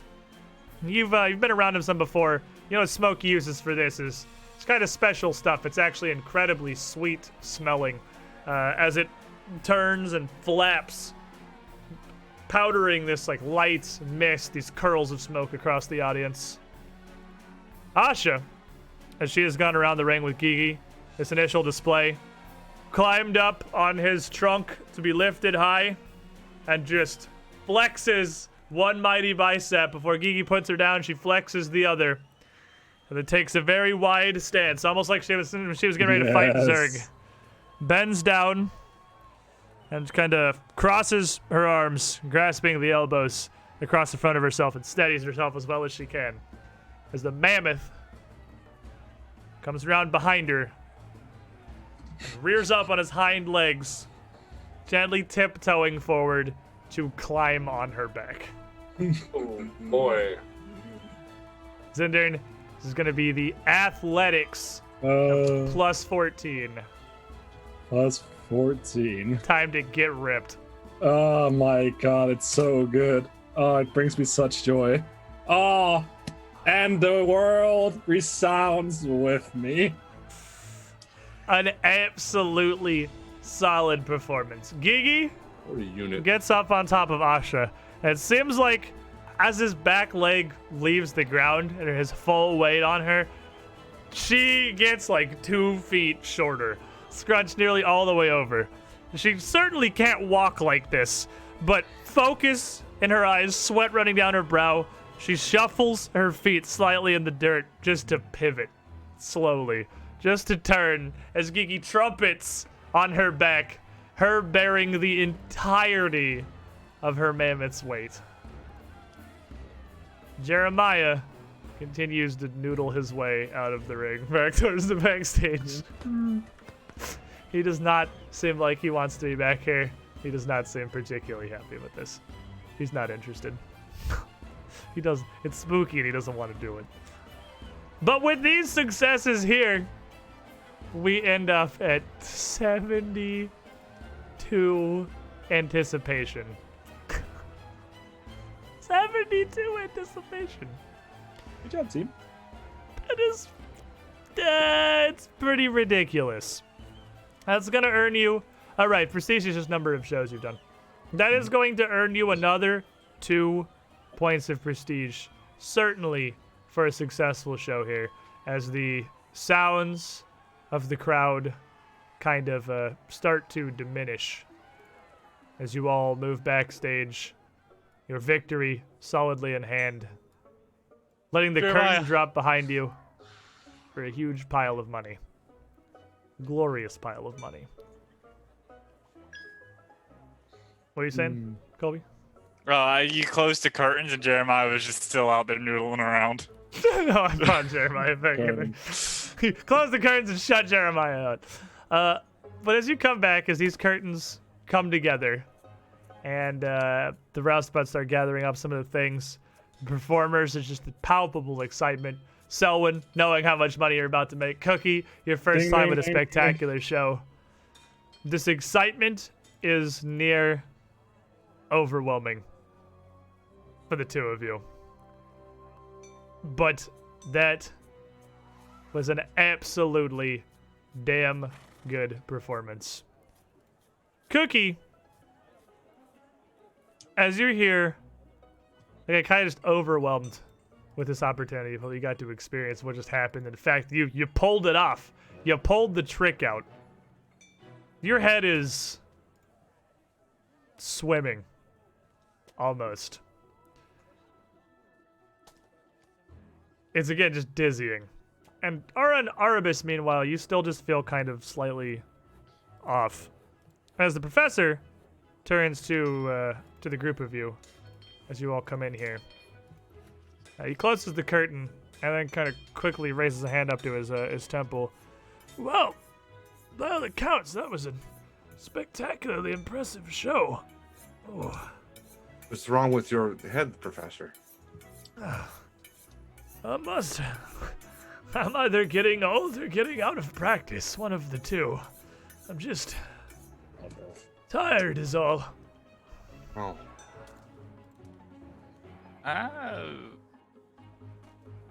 Ugh. Tired. Word. Let's kind of step over here. So I don't feel too good. What's going on here? Are we being tampered with? I don't feel top-notch either. I ain't never experienced a high like that since I found those random peppers and decided to eat them. What? And Tulip nearby, she's over by her cage. Mr. Tickles didn't come out this time, of course, but she was on standby. She comes a little closer. I don't feel super great either, if I'm being quite honest. I don't know, I'm a little dizzy.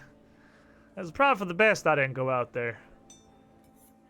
Hey, Blue, that smoke of yours that you blow around all over the place, it's a real pretty trick, Sugar, but is that safe? Is breathing that in not a super good idea? And he just kind of looks at her and shrugs. I've never had any complaints about my performance, save for the last one I put on when I was still might well injured. And that was just on me, not the smoke. Most of it's just a lot of a powdered flour mix. It smells nice and really shouldn't cause anybody any undue harm. Maybe I should take a look at those affected, and maybe we can figure out something. That would include you. Yes, it would. What do you want to do? Pick one of them and, medically examine? So you want to for yourself, or Ara, or Tulip, or the professor? Okay. We'll go with Tulip. So she comes over to the wagon, and you head over by and she supplies are. She kind of sits down, 1,000 yards, staring a bit as you look her over. Oops, that's the token. Just kind of 1,000 yards staring as you look her over.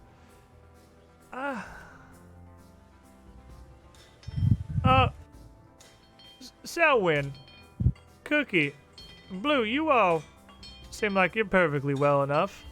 Is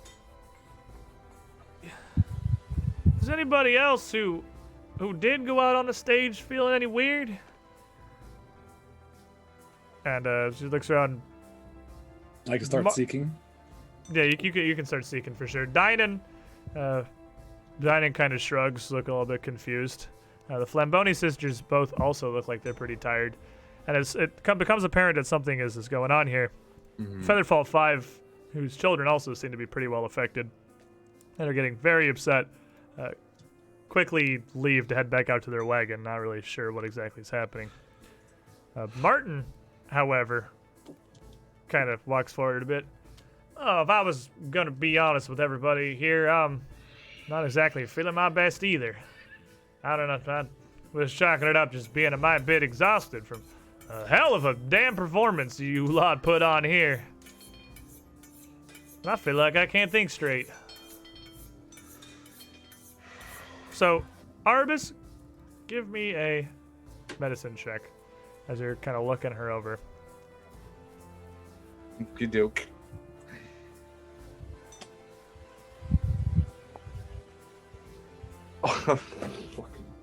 Okay. Are the dice broken on Foundry? I Can we externally roll our dice? Zinder's been doing pretty good. Yeah, That's well, true. Then it's really hero bad. point, obviously.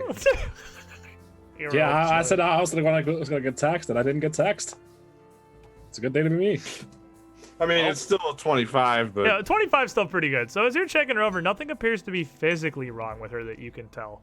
But you do a couple of quick, like, almost concussion tests, like having her follow the finger, watching her eyes, and she seems like she's not really fully cognitively responsive. Physically, she's fine. She doesn't even really seem to be fatigued or tired. It really just seems like her reactions are down. Her brain sending signals that just aren't getting out to her body that fast. She seems, for lack of a better word, stupefied. Selwyn, why don't you give me a perception check? Sure. I can just double click my own token and just. Yeah, or just press Oh. C. Either one brings up the character sheet. Oh, C. Jeez. C is the keybind for character sheet. Jeez, man. Woo! 30. 30 is pretty spicy. With a 30, as you're looking around the area, near the southern door, can I ping on this? I don't know if I can ping. I can't figure out how to ping. If not, I can find a module for it, because that's how Foundry works. But I don't immediately know how to ping anything.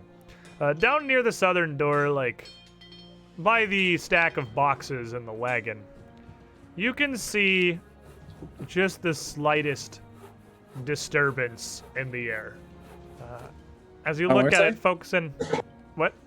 On where, sorry? One more time? I can't ping. It's to the south by the 4 crates in the wagon, just to the left of that. Yeah. I'll have to figure Right. out how to ping them. I can draw. Like right there. Yeah. Yeah, like Yeah. yeah, they're not terribly far off of that. Like I'll have like a closer right look. here, right about there. Then as you look at it, as you look at this, whatever it is, you can see it's a figure that's cloaked and hidden. It looks kind of humanoid and sized, and it looks like they are wholly invisible. You can just barely see the slight distortions in the air where they're standing. I cast Fairy Fire. Oh shit! That's a thing that you have? Mm-hmm. I was unaware of this. Okay, I just got it. pretty neat. So you pull out the immediate, perfectly timed fairy fire here. You love to see it. At least And someone's prepared. with a summoning of your own magic with the Blastus, what are Cookie and Ara doing while this happens? I actually gonna be walking with someone and detecting magic when I get over to this point. Trying to get a good. If I notice that someone's walking over somewhere with a purpose, and I'll just be kind of like closer down by the area, like over by Arabus and Tulip. Just gonna like, you see something? All right, so as y'all kind of following with this, Selwyn casts out her spell. This sparkling blast carpeting the area and outlining a figure. Looks largely human, but appears to have tentacles coming out from the top of their head. Ugh. Splayed out in near every direction. Because you can just see like a powdered outline of this thing. You can't see it proper. And these tentacles go out every which way. It also seems to have a strange, almost ridge or armor plating of some kind around its neck. And its arms, large and saggy. Its torso goes nearly down to its knees, so we only have a single joint before any kind of separation. But as that magic takes hold over it, the What you doing there, creature buddy? releases its invisibility, and you see in front of you something, well, mildly horrifying. It looks Oh. to be a no. jester, a clown of some kind. The tentacles on its head, just massive. I don't know what those are called, but those like clothy arms with palms on the end of it. No part of its face is visible. It's just completely wrapped in a dark cloth with a gilded, smiling, grinning, like laughing mask set over its face. Oh, And there's as my you- jester. As you reveal it with this spell, and it realizes that it's been What you had, doing there, buddy?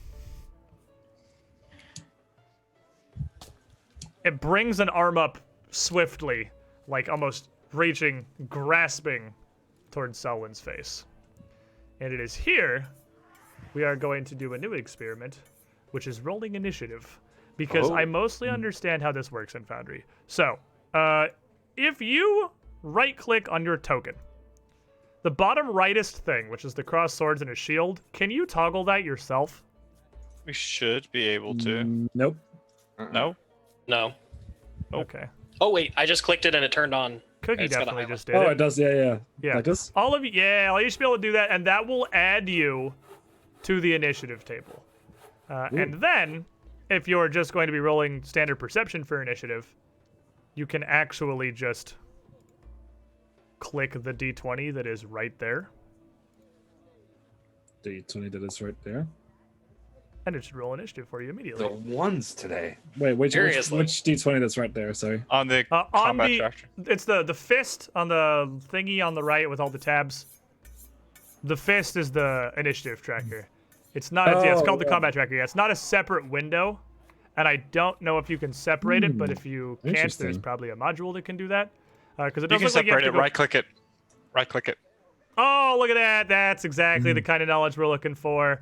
Solid. Okay, that's what I wanted, because I wanted to still be able to see the dice rolls. I wanted to be able to have the dice Since thing up there. this thing is trying to stab me, I'll give him a really, really mean glare. As the combat starts, like, you don't want to do that. Solid. You don't want this at all. I'll even hero pointed. Watch me. I haven't been taxed yet. Slightly Oh. better. Love I'm to also gonna use a hero point because I rolled a 1. Oh, well, I click the thing. Nothing happens to me. The sword or the shield. It's outlined in orange, I don't. you're I don't on know the how to- initiative tracker. You have to, now you go to the combat tracker, which is the fist. Notably, also looks like actually roll. Selwyn and Cookie, you took yourselves off the combat tracker. I'm still on it. You're like crossed out though. I see Oh, 20. don't worry about that. It'll fix itself when you press start the combat. Oh, okay, fair enough. I don't know how to actually change my initiative I rolled on the combat tracker as a player. 'Cause I don't can't think edit you it. Can. oh, I see the fist now. Okay. I can right-click modify. What am I changing? Would you hero point or? Oh, I fixed it. In the chat log, there's a little fist next to where you rolled your perception check. You can click it to add yourself to the combat tracker. Ah, there we go. So you can roll it manually, and then you can click the fist, and it will make you initiative because you're on the combat. Oh, neato. Nice. See, Oh, Okay, okay, now I there we can- go. pop this out here. There we go. Also have combat. Got it. Okie dokie. So we're all on there, rolled. I don't know why we're crossed out. Such is life. I can just click a whole bunch of buttons. And It'll it's- automatically sort everything. And then I believe, begin combat. Okie dokie. Oh, okay. And it even keeps track of the rounds. That's neat. It keeps track of the round. It keeps track of the turn. It What I thought keeps track was of. funny is that it gives all the monsters 0.5 to their initiative. So they they're go always first. above you. Yep. Hey, it's an easy way to Nice. make them win ties. True. All right, Cookie, you are the first to react as you see this thing appear from the fairy fire, and you see it very quickly reaching out towards Selwyn. And What? you got a 29. Let me see. It is not immune to fear. So it is, I can just do this on the thing, going to be frightened 1, which I can put in its token that automatically uses its stats. Sick. Nice. I guess I'm just gonna. What I didn't declare that I would have had my knife out during the trick. Or Yeah, we weren't really expecting a Yeah. fight here, so you're definitely gonna be drawing weapons if you want them as the first action. Okay, that's fine. So yep, I'll draw the chopping knife, move over to Selwyn, and I will snagging strike. It is also worth knowing, it doesn't matter at all for now, that whether or not you know the thing's name, it is going to put the name of the tracker. Oh, interesting. Okay. Knowledge fine. for the Use future. Phantom. I mean, big whoop, right? We know what they're named. Yeah, it doesn't super matter. It's just interesting to know. Yeah. This is why I'm doing this. I had to be a combat today so we could run the combat and learn all the stuff we're learning right now. Very true. And then I guess we'll just walk mono through it all later. Swing better. How about you swing better? Yeah, We what? Oh, never mind. It's not important. Okay. I was off tangent. 28 is absolutely going to connect. Although, as this thing appears and you run up and slash your knife through it to defend Selwyn, your knife actually passes completely through it. Just not slicing its costume or its outfit, not seeming to contact with it at all. But roll me some damage. Okay. So 11 points of magical piercing, and it is now flat-footed. Okie dokie. And so he's going to be flat-footed, which I can put on the thing. Oh, And cool. then as well, he is still going to take some damage from that. As your knife rips through, you still see it kind of stumble. And the face on this gilded mask on it immediately goes from this laughing expression to a sad. The eyes flip over, the face flashes down. There's no movement. It just is one emotion and then the other as you strike it. And as soon as your knife is finished passing through, it flickers immediately back to this laughing grin.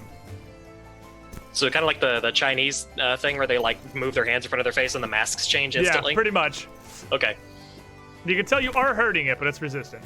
Okay, and then I hit end turn. Does that automatically move your turn? Oh, how cool is that? How did you do that? That's pretty neato. Under the fist, after you're finished, there's a button at the very bottom that says end turn, and now it's not there for me since I've pressed it. Yep, you can end your own turn. So, Selwyn, as you look at this and Cookie comes up and slashes it, everyone that's looking at Selwyn, you would see a similar mask to what is on the face of this strange jester appear looming out of the back of Selwyn's head. Oh. As a second of these gestures steps forth, standing up out from her. That was the will save earlier. Did I succeed back then? You did. That's why he couldn't take any control of you. He was just writing. Oh, nice. So, as he steps forth and he sees Ara immediately in front of him, he has this laughing expression on this mask.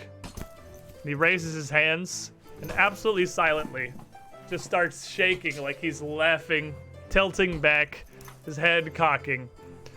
Ara, make me a will save. This, too, is an emotion effect. Yay.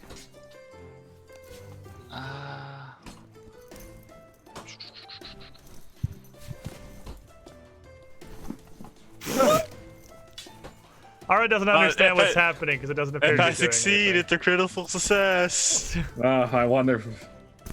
Ara doesn't that really get what's happening here. Was that a spell? That was a spell. It will provoke. He's focused on laughing at Ara. Okay, so I will take my attack of opportunity then. Is he vicious mocking me? I think he's just mocking you. Is he mocking me? I think he's mocking you. I don't get it. For a 28. 28's absolutely going to connect. All right. Oh. 14 points of magical slashing or piercing. And since it was a part of my attack of opportunity, he is now also flat-footed. Oh, baby. Connect Wow. might be the wrong word because, again, your knife is just flashing through him as he steps forward from Selwyn like he's It's connecting, but it's one bar. I thought that was a clever joke. I don't care what anyone says. Arvis. I like that statuses are visible on the initiative tracker. That's Yes. actually pretty cool. It's on the Yeah, token, they it's are. auto-factor into their stuff, it's on the initiative tracker. No, it's really cool. Is this southern door directly south of me open? Like, is it to the outside? Yeah, it just goes outside the tent. Okay, but it's It goes to your campgrounds. Okay. I'm like almost working on Tulip, and as I turn around and all this starts happening, I'm almost gonna like push Tulip away. Hide, hide, and then I'm just going to spread my arms out wide and reach towards that open door and pull towards myself. As I do, Dark Cloud comes inside and goes in between Selwyn and the guy that the evil jester that attacked her, and lightning bolt shoots out of it. And we're gonna try to zap this guy. Is this the Yield and Tempest Surge? It is. Now I Well, can't. doing improved. He is frightened one. He is flat-footed. So he's frightened one. ready Affects to the go. reflex save. All right, so give me that spell. Can you still click it and put it in the chat log like you could before? You mean the actual? Yeah, the spell. You should. Then it rolls Yeah, the I dice should be and able stuff. Yeah. Let me just get it here. As I was say, you should be able to put it in there, and then there's buttons in the chat log you can press. I think we were playing around with it yesterday. Okay, so I also can use C to open his block, and I can just click the reflex save right there. He is going to get a 21 on his reflex save. I keep accidentally clicking on the store when I tab back in because it's right where I naturally put my mouse. All right. So if I roll the thing, does it show the whole deal? That sure looks like it rolled 5d12. It shows us the d12s. It does not show us its full spell text, but I guess that's fine. The damage is what we need. Well, if you click the damage, it will show you the individual rolls. And that was fucking terrible. Yeah, but absolutely it terrible. doesn't show us like the spell text. But he got a 21 on his reflex save. Okay, that's a fail then. So it's clumsy 2 for 1 round and takes more. 5 persistent. Yeah, it's 5. Thank you. It's 1 per spell level. That's right. And do I have this persistent damage in here? Sick. Cool beans. He's got so many statuses. Wow. That's neat, man. All right, so while that catches me, doesn't avoid it at all, as he's really still focused on reaching towards Selwyn. This lightning still just cracks straight through him, having absolutely no interaction with his body whatsoever. He's definitely resistant to that as well. Nothing seems to be doing anything to these creatures, but as they take damage, as they get hit, this expression keeps flickering to the sad face. They're not really reacting or anything, but it's doing. You can tell it's doing something. Mhm. And I wanna move away from Tulip to. Boy, see, I can't see the in between my wolves. Essentially, I don't know if I can Okay. And then you can. end my turn. Okay, Aha! Let's bang. How cool is that? Neato. That's neat. All right. And They have to Tulip save is for the gonna moon take mole. The opportunity to back up. And do they have to save for the moon mole? They Oh, do they? should. Yeah. Well, they do. They do in fact. Jeremiah is gonna get on the initiative. Ara. Selwyn, what are these things? I don't fucking know, but they're about to die. Works for me. Ara. Shoot, know what Ara's gonna do? Ara wants to use a brand new spell he has, and I'm gonna make this difficult for us. Oh no. I don't know what these are. I don't know if they're from our plane of existence. But I'm going to attempt. Oh yes. Oh no. Can I? Oh boy. Boom. How did you roll the info? The picture. Press the picture, not the The name. picture. Okay. Banishment. I don't know what Okay. they are. They scare me. They don't look natural. They don't. This is the one right in front of you, Yeah. and it is a will save. Okay. Okay. I got the DC and everything. Oh, that's exactly what I want. That's perfect. That's the full info. I can remember that. Yep. And if it's an Alrighty. attack, so yep, it's all there. So, Go away. Please. solid question. Are they from this dimension? Oh no. No. Let me roll first. Uh He's gonna get a 29 on the will save. huh. Ooh. So nothing is gonna happen regardless. I don't have to answer these questions. You don't. So that's gonna happen next. Elemental toss at a -5 on him. Or 23. And this guy is flat-footed, and a 23 is absolutely gonna hit him. Cool. That's one thing I do like. I get the -5 for myself. 31. Ooh, those are some Holy dice. Shit. Those are some Ooh, dice you just rolled there. All right, so again, the fire largely passes through him. But as it does, this almost tears part of him away. You almost feel like an echo of this jester getting carried back by the flames. And the flames that come out the backside are much dimmer, losing a lot of their energy. What's left in front of you is a strange gesture that seems only like half corporeal. And Yay, this is so cool! Automatic intern! So we don't have to say we're ending our turns. You can just hit the button and everyone sees your turns over. Oh, this is if so we remember. cool. This is the best. I will draw my swords, turn to. Well, I can actually mark it now. Just this one. And give a smile and say, I don't recall inviting you to my circus at all intimidating.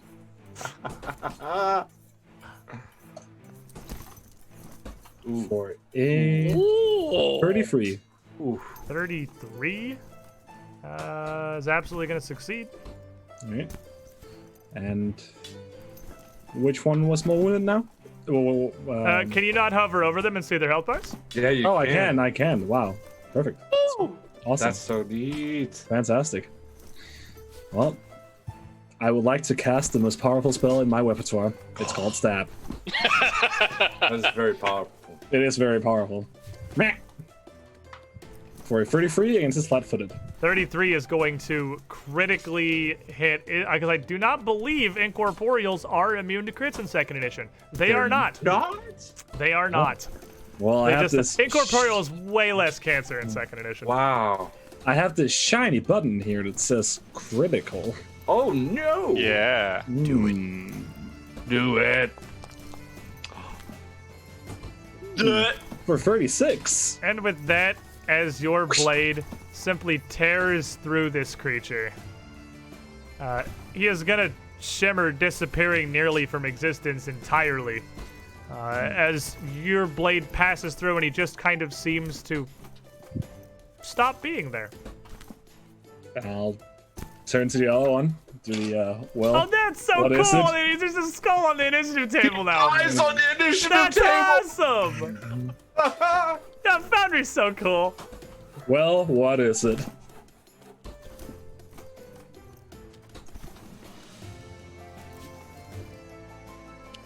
Are you doing a knowledge Oh check? yeah, sorry, yeah, and then you're right. I need to click the button. I'm not used to this. There. Okie I dokie. used free action. I drew the weapon, attack twice. So- attack once and intimidated. You would all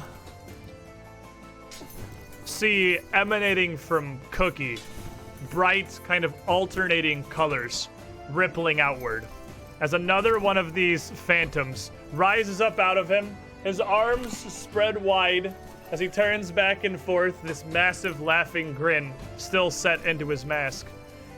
But as he emerges, they have been utterly silent for this fight so far. There is what sounds almost like the blast of a trumpet, shrill and ear-piercing, shooting out from Cookie, like a haunted fanfare as he emerges. And I need a will save from everybody. Is it Ah, emotion? my ears. This one is not, no. Okay. 24. Your dice hit mine! That's so cool! Wait, sorry, that's way lower. I accidentally fuck. upped my modifier. Does Sorry. actually say for need the dice bonk each other. It's, So only, it's too lower. anybody It's a who 31. got below a 24? Arbus? Yeah. Just Arbus. Arbus, you are fascinated by this creature as he emerges. You are distracted and almost kind of overwhelmed here. Status effects are so cool. And to this screeching blast as it comes out. Oh, GR doesn't work. Hey, it's 48 damage in case anyone's curious. All right, because it's private because that's what the tab is. It's going to be 18 points of mental damage to everyone. Your fellow performers, the wolves, Jeremiah, No! as he bursts with this fanfare Wait, Jeremiah? How dare you! from Cookie.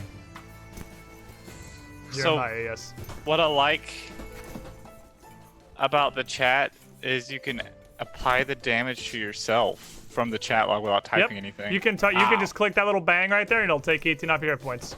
And is the down arrow if you have resistance, and the up arrow for what? The double ups? What's up? I think Double that's up is up arrows is 2 up arrows is double, down arrow is half. Yeah. So it's only if you had something. I don't think there's much that's like half or double effects in So what do Second you Edition. click to just take it? The little Little bang bang. that's right next to it.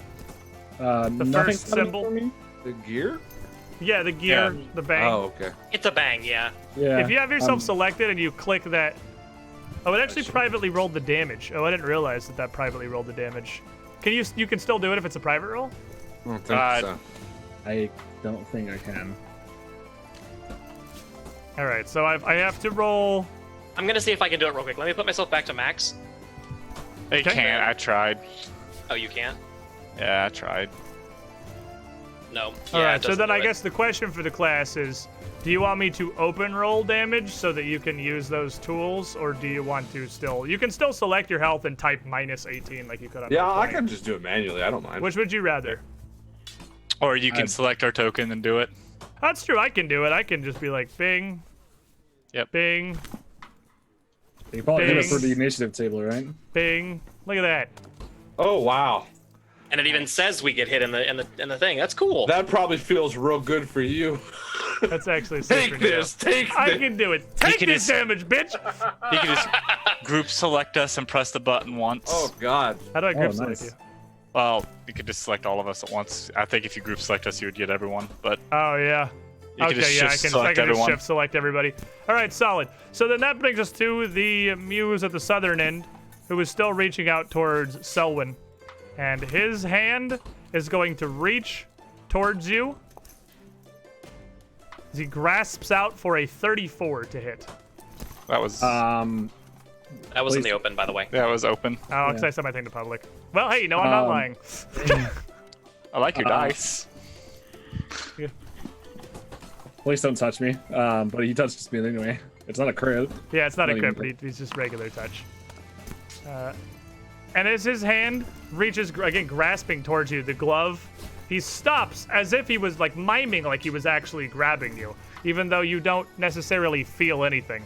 But as he touches, you just feel your whole body kind of rack Ugh. and shock with the telltale pain of negative energy. And you're going to take 12 damage. How about you mime fucking off? And to that, this smile on his mask stays, and much like he done to Ara, his hand's still out towards your face. He starts to shudder like he's laughing. And Selwyn, make me a will save. You son of a bitch. I'll kill you. Kill you for the last thing I do. I'll check. threaten him with a good time. 30. All right, and I believe, does that do nothing on a success? Double check you. And as you see him laughing, you too are just overwhelmed with your own hilarity, and you start to laugh uncontrollably. It's not enough to really stop you from still fighting at effectiveness. You're just losing your shit giggling. It is going to be enough to pull enough of your focus away that you can't take any reactions. That son of a bitch. That's a most And- powerful move. Then he is going to bleed for an amount of damage. Is he? I haven't stabbed him. Who's got persistent on him? Who's Oh, who did right. He persistent? got it from the Arbus. He takes 5. Oh, Yeah, the it's, lightning. Arbus is lightning, right? Yeah, that's right. Oh, it's just 5. So you would see, as that seems to hit on him, that though this should have taken hold, there's no lingering electricity. Nothing's crackling across him. It doesn't appear to be doing anything. Cookie. Damn. All right. Does his frightened one go down? Yes, it does. Like all his other stuff goes down or whatever. All right. I'm gonna try something. So I'm going to immediately come up into a defensive dueling parry stance, flip that reverse grip on the knife. I know you can. There's a raise your shield thing you can do. Boop. There's a macro to raise shield that's automatically in the game. That's cool. I don't know how to share it with you, But if you control space and type in raise shield, It's it should in the pop macro up. directory That too. because Is it? you have it. Yeah. So I can just open it up for everybody so that everyone can see it in your macro directory, which is the folder next to the hotbar. Although, Cookie, you probably aren't set to have a shield right now. You can basically just put your shield as a hardness 0-2 AC shield, and you can raise shield and just click that and you'll dueling parry. Oh, okay. Oh, cool. I'll do that then. Yeah, we'll start with that later. So you put yep, your dueling that's fine. parry up. Put my dueling parry up, and then I'm going to snagging strike yet again. On the same target, same guy. I want to keep him nice and flat-footed. Yeah, he's flat-footed until the beginning of your turn or the end of your turn? Is he flat-footed right now? I believe it's until the beginning. I'll actually click snagging strike so we can see it. Boop. Nice. Okie dokie. So start, yeah, so he's not currently flat-footed. Yep. But he is clumsy too. All right, so snagging strike. Whoop. For a 24. 24 will catch him. Catch him. Okay. So damage. 8 points of piercing, and now he's flat-footed. And so now I'm going to take a second swing, and I can click the target is flat-footed in my roll. Yes, and it will apply any special effects you have on a flat-footed target. All right, and then I will do my second attack. I'm not going to re-roll it. I'm just... Well, that hits. oh. Flat-footed and clumsy too, that hits. 10 points more. Alrighty. And each of these you feel like your little knife is just barely cutting through him. It's not doing very much. Other Okay. than keeping his attention and kind of keeping him flat-footed and distracted. Mm-hmm. He's almost wholly resisting your slashes. Got it. And that's the end of my turn. Alright. So Arbus, you know what Fascinated is, right? It's kind of. It's a -2 to cons or perceptions. If you hover, and take your mouse cursor and hover it in the chat.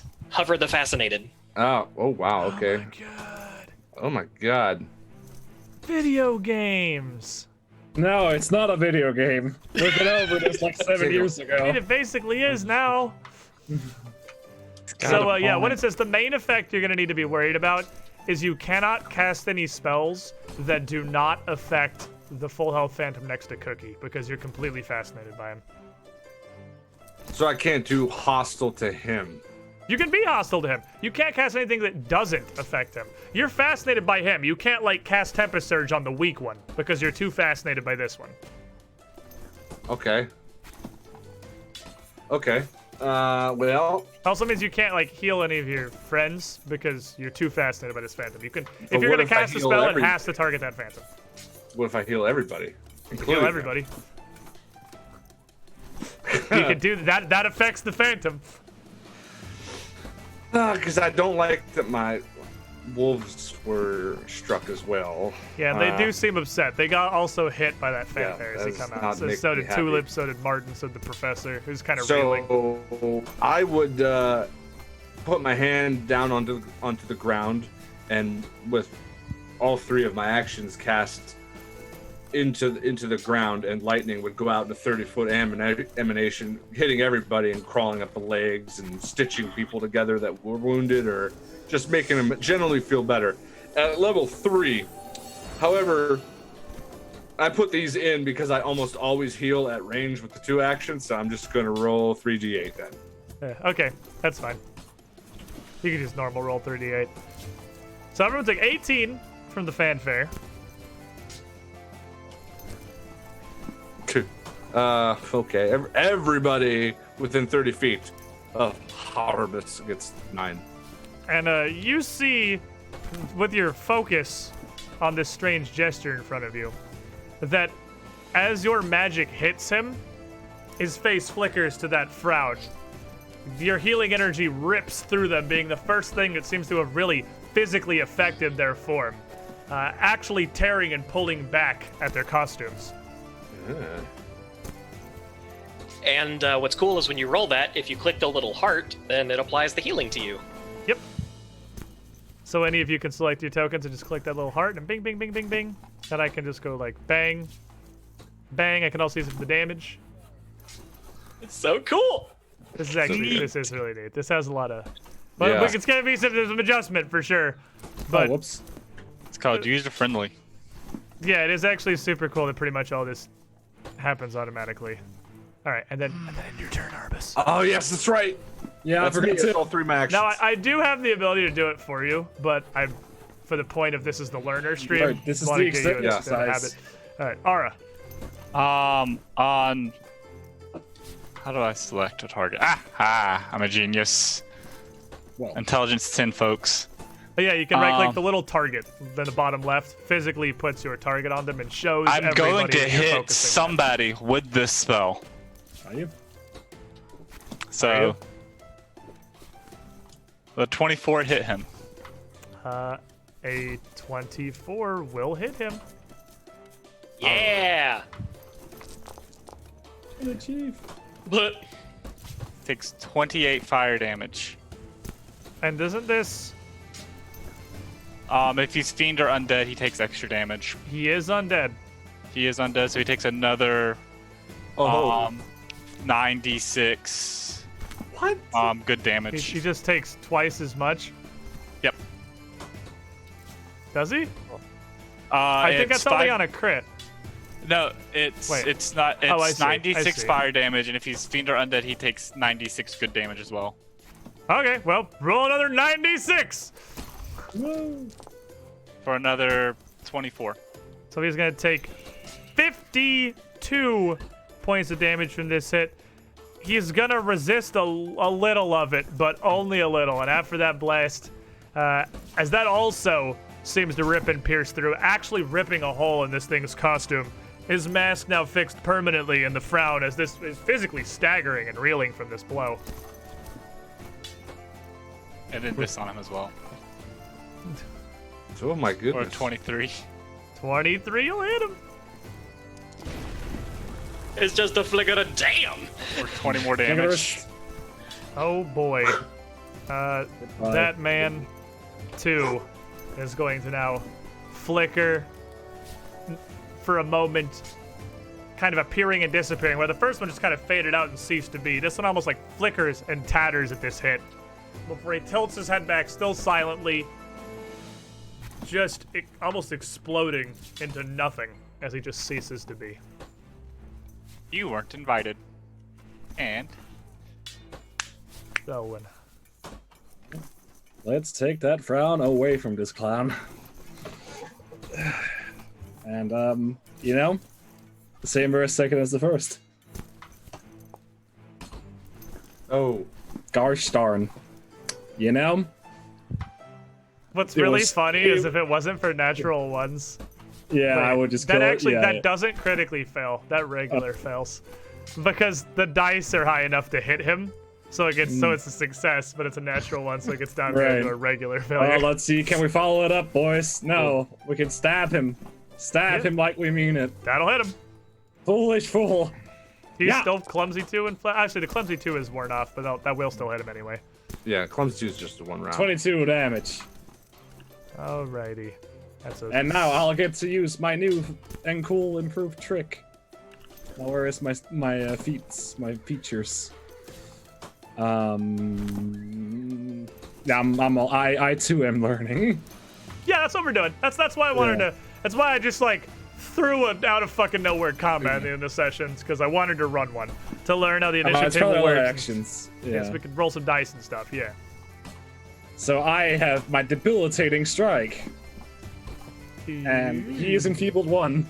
Ooh. There's enfeebled. Ick. Boop. And I'll stab him again, I guess. See if that enfeeble even happens. Jeez, how many attacks you got? Well, So he doesn't is, matter. from you specifically, he is taking dramatically less damage. I don't think it matters when they roll 2 1s and 3 rolls. Well, yeah, but I mean, like from that first swing, you feel as though he doesn't have enough of a real corporeal form for you to do nearly as much as you usually do. I'm Right. just taking the last 2d6 off of him because you're not getting sneak attack on him. Oh, I'm not unlucky. And then if you end your turn, is it gonna jump over the dead guy? Sorry. If you end your turn, Oh, right. it does not jump over the dead guy. That's okay. I can then just move Unfortunate. past the dead guy. I think that's an option you can turn on. Oh, is it? Yeah, Oh yeah, I have a settings wheel. Skip defeated. It is in fact it is absolutely a thing. Oh, nice. Also,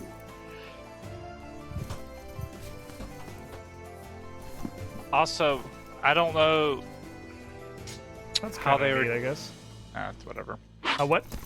Nothing. I was thinking out loud. Sorry, I forgot to mute myself. Okay. So as he takes these stabs coming from you, his face as well is going to change for a moment as you stab him, but then back to this laughing grin as it goes from a regular smile to a wide opened, just black abyss in his mouth. Teeth bared, he's grinning so widely. And I need everybody to make me a will save. Is that a spell?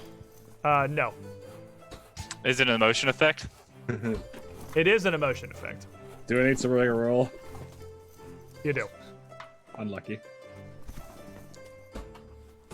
You know, the will save's been hot. Will saves are all pretty hot.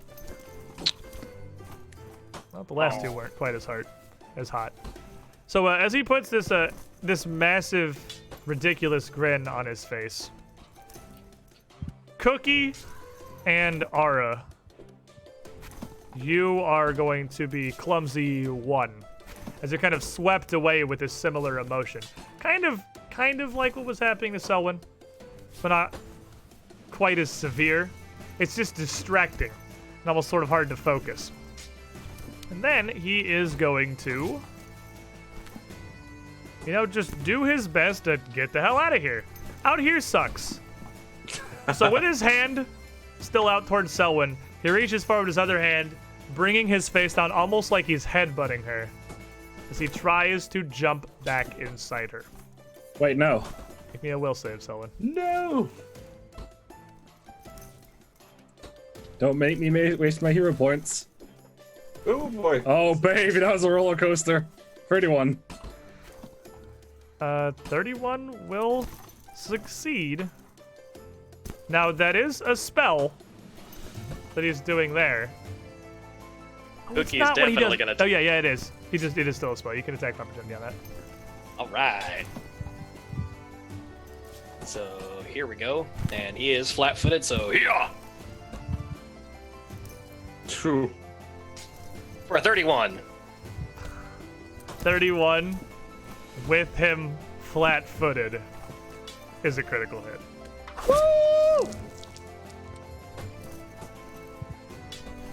For 25 magical piercing. And with that slash, as he reaches down, you already see his form starting to fade, almost trying to pull in towards Selwyn's forehead. And you cut through him with that attack of opportunity. What do you do, Cookie? Just right as he's bringing his head in to like go back into Selwyn, and I can see that she's resisting, just not today, and just take the chopping knife and just bury it straight into the forehead of the mask and draw it out. He is gone. He reaches forth to try to put himself back into Selwyn's head. And as you slash through him, your knife is passing through with no feedback, just as it had been before. It's just pulling through his body. He shrivels up towards Selwyn's forehead and disappears. You all right, Selwyn? I think so. Hey, Arabus, y'all okay? Everybody all right? I think so. I'm not even listening. I'm checking on the wolves. They're not supposed to be this close to combat. I think I'm about to heave cookies. You are Cookie. How are you gonna heave yourself? Like this. And just the motion sickness from everything and just... That's gross. Oh, sorry. So, I think with that there, with us getting a test drive on the Foundry combat system here with its turn tracker and how the buttons work and stuff, that is a solid place for us to wrap up this week's session. To leave it there with our show successful, but before we go, of course, your final anticipation. Let's see, so at the end of a successful performance, it is Prestige, which is 7. Final anticipation, which is 72, for 79 gold into the circus purse. Sick. Now, you end up, that's what it should be. You end up as you're counting through at the end, noting that you did take a little bit of a hit from these scalpers, but it was nominal at best. You're actually going to get 76 gold pieces, as what the scalpers probably considered a pretty successful operation. I mean, 3 gold is a pretty good amount of money in Galarian. It didn't make a huge dent into your overall profits.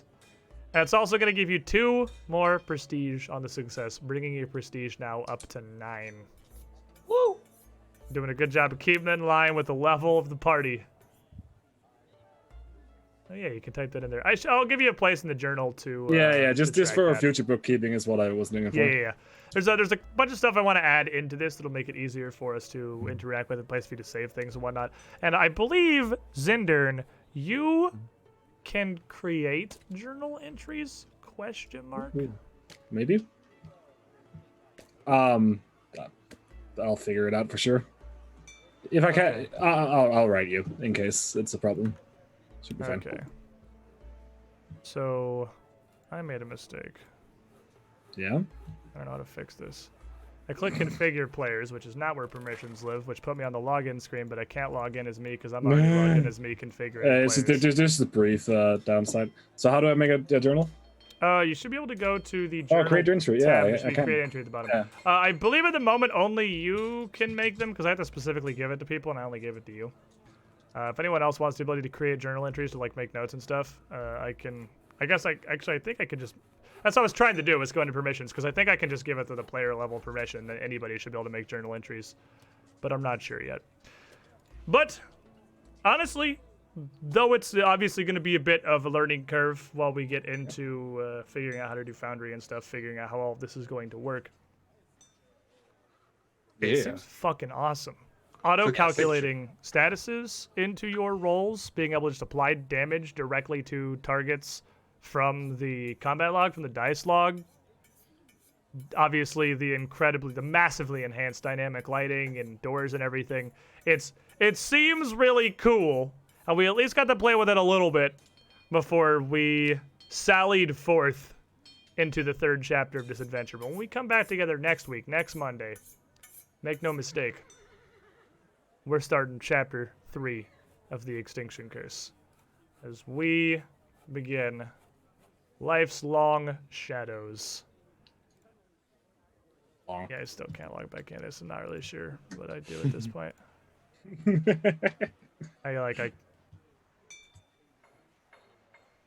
I don't know how to do anything with this.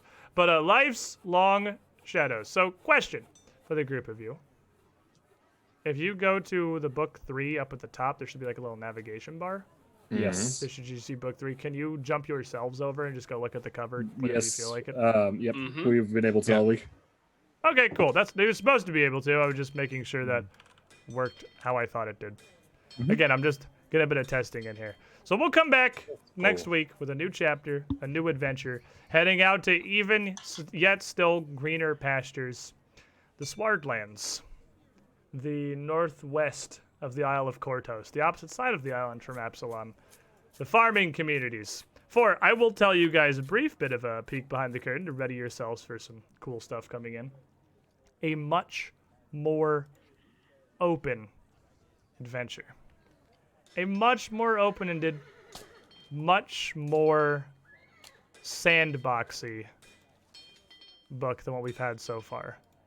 It's very different. Let me give you... you can't see on this one. Dang it. I got more playing with stuff to do. Can I easily just like right click on this and configure and go bip bop and then save? There it is. Hey. You guys get a big old sandbox to play in. The scale of the adventure continues to go upwards, and we're no longer going to be focusing on a single town like Aberton or Escadar. We're taking our traveling circus to go traveling. Book 3 takes place over a much larger area with a variety of settlements and things to investigate that you can do largely at your own pace, at your own speed, in whatever order you see fit. Stump. Sandboxes are fun. Nice. Very nice. I like Very sandboxes. So, thank you, all of you in the chat, for hanging out with us as my internet dropped most of the frames in the first half of the stream. and we worked to learn a new system. I think it's going to be good. This Foundry seems like it's going to be fantastic once we get it all figured out. And once we get onto some like actual to more normal maps with some proper exploration, there are a lot of tools it has that make running the game on my side and on your guys' sides as players way more streamlined, way smoother, and just a lot better. So we'll see you next week. Same time, same place, 4 p.m. Eastern time, hopefully with 5 people. I will be back on Wednesday to continue my Deus Ex playthrough, doing blind stuff. It's pretty neat. I had no idea what to expect. It ended up being really cool. And then I'm pretty sure that Crash Bandicoot comes out on Friday. Nice. So that's going to be neat. I am going to continue to be the problem with the gaming industry and give money to shitty companies like Activision because they make games say Crash Bandicoot. And I know your pain. and I'm garbage. And I am weak. I don't possess the strength. I'm So- weak too, don't worry. Everybody, thanks for coming. Good night. I'm ready for book 3. It Hell should yeah. be a good time. We'll Yeah. see y'all then.